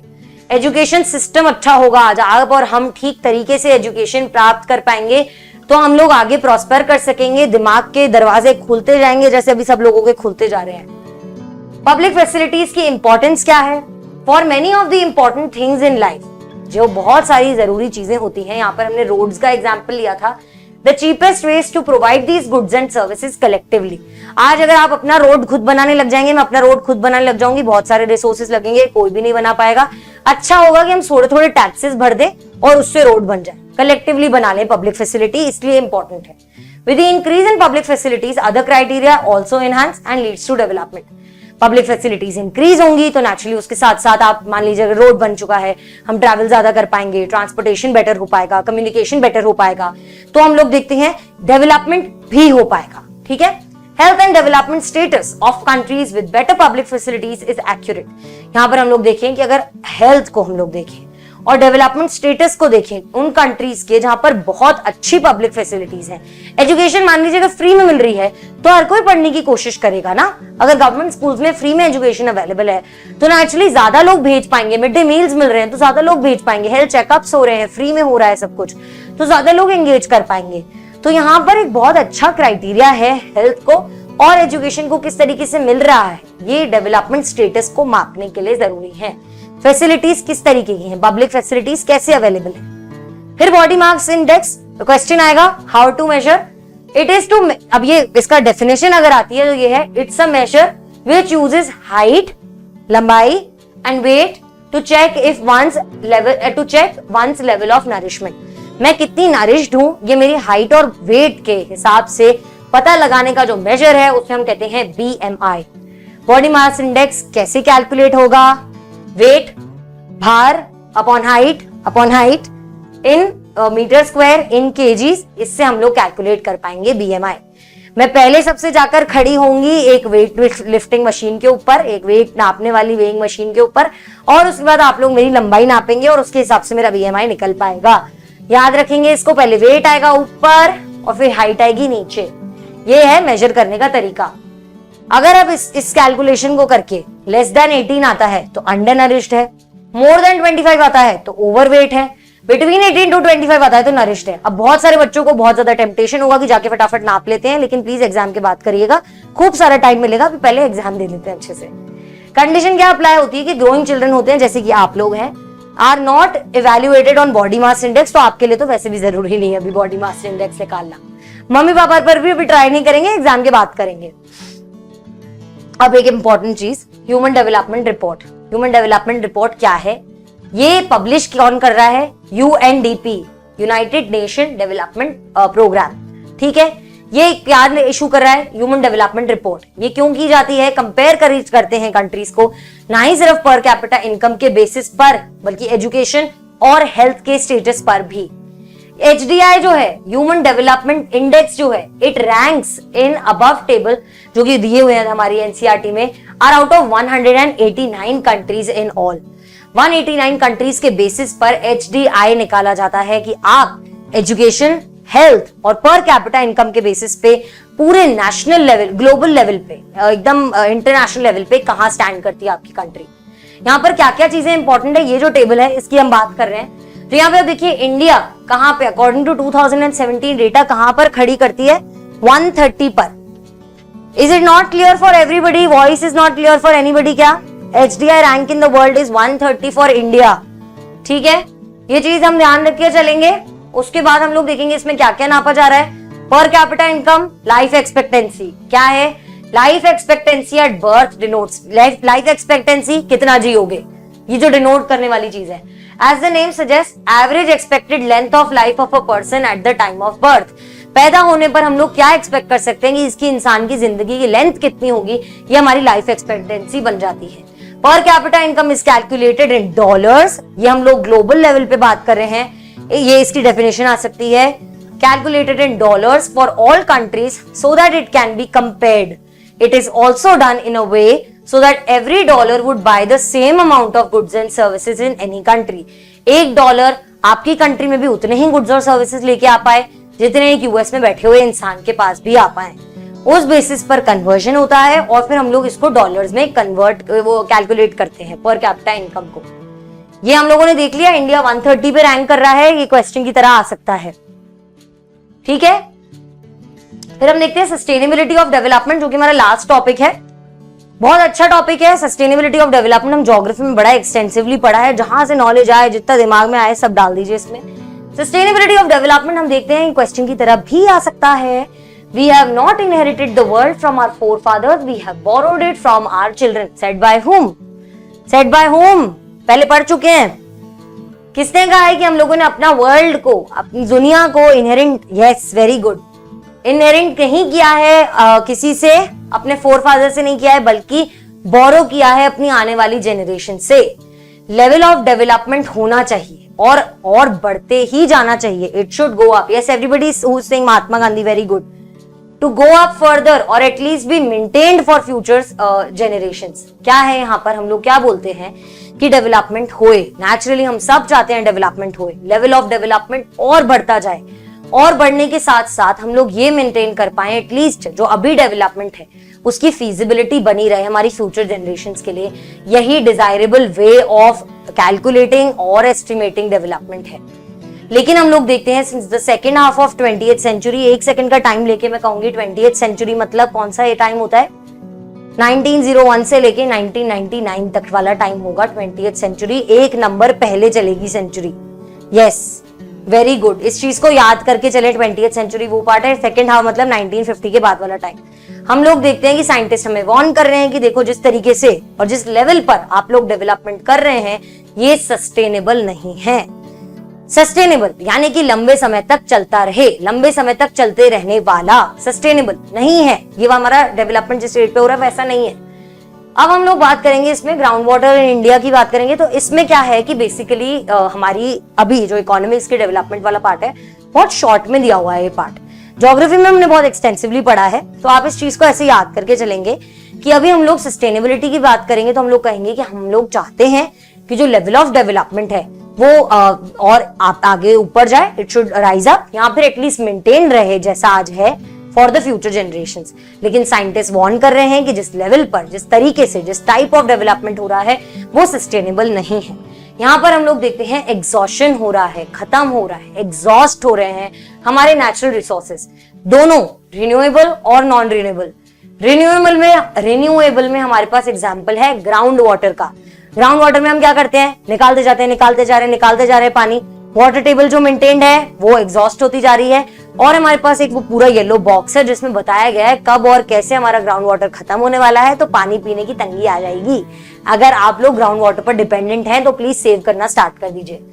नॉन रिन्यूएबल रिसोर्सेज जैसे कि ऑयल है हमारे पास, नॉन रिन्यूएबल है, जो कि एग्जॉस्ट होना ही है, तो वो भी अब खत्म होता जा रहा है, उसका भी एग्जॉशन देखने को मिल रहा है। वो भी हमने देखा क्रूड ऑयल किस तरीके से डिस्ट्रीब्यूटेड है ग्लोबली, कौन सी कंट्रीज हैं जिनके पास ज्यादा है और वो लोग अभी हम लोगों के साथ नहीं शेयर कर पा रहे हैं, जो भी सारी प्रॉब्लम्स हैं तो किसने होल्ड कर रखा है, क्या सबके पास अवेलेबल है, ये सारी चीजें हम लोग पढ़ चुके हैं। फिर हम लोग देखेंगे कि ऑल्टरनेटिव्स हम लोग बढ़ाने की कोशिश कर रहे हैं, जैसे सोलर एनर्जी हो गई, टाइडल एनर्जी, विंड एनर्जी, ये सारी चीजें इस तरीके से हम लोग प्रोड्यूस करने की कोशिश कर रहे हैं। लेकिन इसको हम स्टॉक में इकट्ठा करते चले जा रहे हैं। लेकिन आप मुझे बताइए, अगर स्टॉक नहीं मतलब स्टॉक में डाल सकते हैं इस चीज को, लेकिन क्या स्टॉक में डालने के बाद ऐसा इंश्योर हो जाएगा कि भाई ये तो हमेशा ही मिलता रहेगा, अब तो कोई टेंशन नहीं है, जिसको जितना जैसे यूज करना है करते जाओ? जी नहीं, स्टॉक भी एक टाइम पे एग्जॉस्ट हो सकता है। इसलिए इंपॉर्टेंट है कि जो इन्वायरमेंटल डिग्रेडेशन का इशू है इसको हम सीरियसली ले, और उसके साथ साथ हम लोग ले ग्लोबल इशू की तरह इसको समझने की कोशिश करें। ग्लोबल इशू यानी कि नहीं ये सिर्फ आपको कंसर्न कर रहा है सिटिंग इन योर कंट्री, बल्कि किसी और को भी कंसर्न कर रहा है sitting in USA, Germany, Japan, China, बहुत सारी जो डेवलप कंट्रीज हैं वहां पर भी लोगों को इक्वली एनवायरमेंटल डिग्रेडेशन अफेक्ट कर रहा है। डेवलपमेंट और प्रोग्रेस जो है वो है पेरिनियल यानी कि जो इनफाइनाइट पीरियड ऑफ टाइम तक चलती ही चली जाएगी। लेकिन जो है वाटर पर डेवलपमेंट क्या होगा और डेवलपमेंट और प्रोग्रेस जो है इसका जो कॉन्सेप्ट है ये तो पेरिनियल है, इनफाइनाइट टाइम तक चलेगा। लेकिन डेवलपमेंट क्या है इस चीज को क्वेश्चन करते रहना, and as responsible citizens, as responsible members of society, it is important कि हम लोग ध्यान रखें कि हम लोग जब डेवलप कर रहे हैं तो सस्टेनेबल तरीके से करें कि ताकि हम सबको साथ में लेकर चलें। फिर कह रही हूं इतना आसान क्वेश्चन नहीं आने वाला है, हो सकता है आपसे वो पूछे कि किस तरीके से सस्टेनेबल डेवलपमेंट होगा, तो वो चीज हम लोग पहले डिस्कस कर चुके हैं कि आप बात कीजिए सीएनजी को रिप्लेस करें पेट्रोलियम से, या फिर आजकल बैटरी वाली गाड़ियों का बड़ा फैशन आ रहा है जल्दी जल्दी, तो उस चीज को मेंशन कर सकते हैं। आप बात कर सकते हैं कैसे हम लोग हमारी जो इलेक्ट्रिसिटी है अगर सोलर पैनल्स को अच्छे तरीके से ना एक्सटेंसिवली लगाने पे फोकस करें तो वो चीज है। उसके अलावा ये सारे जो पॉइंट्स जो अभी हमने पढ़े, ये सारी चीजें जरूरी हैं याद रखना। और मैंने एक और बहुत अच्छी चीज बताई थी आपको सस्टेनेबल डेवलपमेंट के टाइम पर, वो सारी चीजें आप याद रख के चलेंगे और इस तरीके से क्वेश्चंस को आंसर करेंगे। अब मैं एक बार के लिए क्विकली आपके डाउट्स देख लेती हूँ और मैं आपको एक बार ये भी बताना चाहती थी कि किस किस टाइप के क्वेश्चंस आ सकते हैं। तो वैसे तो यहाँ पर हमारा ये खत्म हो जाता है कि आज जो हमें रिवाइज करना था, हमने पावर शेयरिंग रिवाइज कर लिया, फेडरलिज्म रिवाइज कर लिया और हम लोगों ने डेवलपमेंट को रिवाइज कर लिया। किस टाइप के क्वेश्चंस बनेंगे मैंने आपको मेजर बता दिए, किस टाइप के क्वेश्चंस बनेंगे और किस तरीके से आपको टॉपिक्स कवर करने हैं, ये सब कुछ भी आप एक सेकेंड मैं क्वेश्चंस देखती हूँ अभी। तो ये आप चीजें ध्यान में रखकर चलेंगी, ये लार्ज टॉपिक्स हैं जिनको हमको कवर करना है। कल हम लोग ज्योग्राफी कवर करेंगे, sectors of Indian economy cover करेंगे, मैप वर्क भी देखेंगे। तो साथ में रहिए, साथ में चलते रहेंगे तो अच्छा होगा। एमसीक्यू टाइप के क्वेश्चंस को किस तरीके से आंसर करना है, ये चीज बहुत इंपॉर्टेंट है कि आपके पास नॉलेज होनी चाहिए in depth of these topics. मैं आपको एमसीक्यूज 50,000 बनाकर दे दूंगी, लेकिन आपका हो सकता है अगर कॉन्सेप्ट क्लियर ना हो तो आप एक भी क्वेश्चन को नहीं कर पाएंगे आप कवर। यहाँ पर जैसे मैंने आपको वो नॉर्थ एंड ईस्टर्न पार्ट्स वाला एग्जांपल दिया, सैंपल पेपर का पार्ट है, कितनी निटी-ग्रिटीज में जाकर क्वेश्चन बना हुआ है। तमिल एलम का जो क्वेश्चन है, कितना सेंसिटिव क्वेश्चन है, किसी भी तरीके से बनाया जा सकता है। ये सारी चीजें आपको पूरा टॉपिक पता होना चाहिए, इसलिए मैं आपको पूरा टॉपिक फिर से रिवाइज करवा रही हूँ। ठीक है, फिर हम लोग देखते हैं मैं आपको क्या बता रही थी, एक और चीज, क्वेश्चंस देख रहे थे हम लोग यहाँ पर। कल 2 क्लास रखोगे, हम लोग करते हैं इसको कवर। एग्रीकल्चर कल होगा। Okay, mostly their all answer questions are answers. There is one question, some people think about their freedom but others don't care about indicators like freedom, is it true और false? आपका जो state question है, it is obviously true कि ऐसा true है कि कुछ लोगों को लगता है कि हमारा फ्रीडम ही सबसे ज्यादा इंपॉर्टेंट है, औरों का नहीं है। लेकिन अगर हम लोग एसेंस ऑफ डेमोक्रेसी की बात करें, कि इस तरीके की स्ट्रक्चर की बात करें जहां पर हम सब लोग साथ में रहते हैं, तो सिर्फ एब्सोल्यूट फ्रीडम आपके पास नहीं होना चाहिए, बल्कि सबके पास फ्रीडम होना चाहिए विदाउट इंटरप्टिंग एनीबडी एल्स। इसको आप एक केक की तरह समझिए। अगर केक में से आप एक हिस्सा काट लेंगे बीच में से, तो बाकी सारे हिस्सों में से भी, पिज्जा अगर आप बीच में से ले लेंगे तो सबको कम कम मिलेगा ना। अपना फ्रीडम एक्सरसाइज कीजिए, आप अपनी एक स्लाइस ले लीजिए, लेकिन बाकियों का पिज्जा तोड़कर उस स्लाइस को मत लीजिए। समझ रहे हैं? क्योंकि अपना फ्रीडम एक्सरसाइज करना है, औरों को हार्म अफेक्ट करते हुए बिना। हिस्ट्री का एसएमआर होगा, संडे को कोशिश करते हैं लेते हैं। हिस्ट्री का एसएमआर बिल्कुल होगा, चिंता मत कीजिए। हम लोग मैप वर्क भी कर लेंगे कल। अच्छा, this question, ma'am tidal energy is renewable और नॉन रिन्यूएबल? टाइडल एनर्जी एक रिन्यूएबल सोर्स है, लेकिन आप समझिए कि टाइडल एनर्जी को जनरेट करने वाला जो पूरा तरीका है, प्रोसेस है, वो बहुत एक्सटेंसिव है, टाइड्स पर डिपेंड करता है, जो चलती रहती हैं, तो उसका पूरा सेटअप एक बहुत लंबा प्रोसेस है, but it is a renewable source of energy. Okay, इसके मोस्टली हमारा टाइम खत्म हो चुका है, मगर मैं आपको कंक्लूड करने के लिए एक चीज बोलूं तो ये है कि मैंने जो आपको चीज समझाई कि हमारे पास यहाँ पर एमसीक्यूज आ सकते हैं जो कि आपकी नॉलेज को टेस्ट करेंगे, सिंपल क्वेश्चंस आ सकते हैं, उसके अलावा ट्रू और फॉल्स टाइप के क्वेश्चंस आ सकते हैं, ऐसे क्वेश्चंस आ सकते हैं जो आपको बोलेगा ये अजम्पशन है, इसका रीजन ये है, बताइए असर्शन और रीजन सेम है या नहीं। कॉन्सेप्ट क्लैरिटी बहुत इंपॉर्टेंट है यहाँ पर, ये सारी चीजें हम लोगों को ध्यान देकर चलनी है। और भी बहुत सारी जो टाइप्स ऑफ क्वेश्चंस होंगे ये मैं आप लोगों को कल ठीक से समझाऊंगी, ठीक है। आयरन इज रिन्यूएबल, आयरन मतलब कैसे रिन्यूएबल होगा? आयरन कैसे रिन्यूएबल होगा? क्या मैम आप प्लीज क्या बताना है आपको सृष्टि? ठीक है, we come to the end. I hope आप लोगों को समझ में आया होगा। आई होप आप तीनों चैप्टर्स को, अब बताए एक बार क्विकली बस जाकर देख लो एक बार एनसीईआरटी को, एनसीईआरटी के साथ साथ चलोगे, सब कुछ ठीक से हो जाएगा। Srishti, we are at a lack of time, आप कमिंग टुगेदर और होल्डिंग टुगेदर प्लीज पढ़िए, absent is very well explained, ठीक है। अब ये फटाफट से हम लोग पढ़ेंगे। स्टिल द जोश इज हाई, जल्दी से बताइए, हाउ इज द जोश? एसएसटी में 40 on 40 लेके आना है किस किस को? हाय हाय एवरीबॉडी, जोश इज हाई, सब लेकर आएंगे 40 on 40। बिल्कुल बिलीव रखेंगे, फेथ रखेंगे, हम जल्दी सब कुछ रिवाइज करेंगे। प्लीज मैंने जैसे जैसे बोला है वैसे वैसे पढ़ते चलो, बहुत अच्छे मार्क्स आएंगे तुम्हारे सोशल स्टडीज में, there is no second opinion about it, ठीक है। बिल्कुल कॉन्फिडेंटली करेंगे, लेकिन इसका मतलब ये नहीं है एसएसटी को पीछे छोड़ के चलेंगे। सारे सब्जेक्ट्स इंपॉर्टेंट है, ठीक है? Okay guys, thank you so much, thank you so much everybody, thank you, bye bye, take care of yourself, study everything, bye everybody, all the very very best.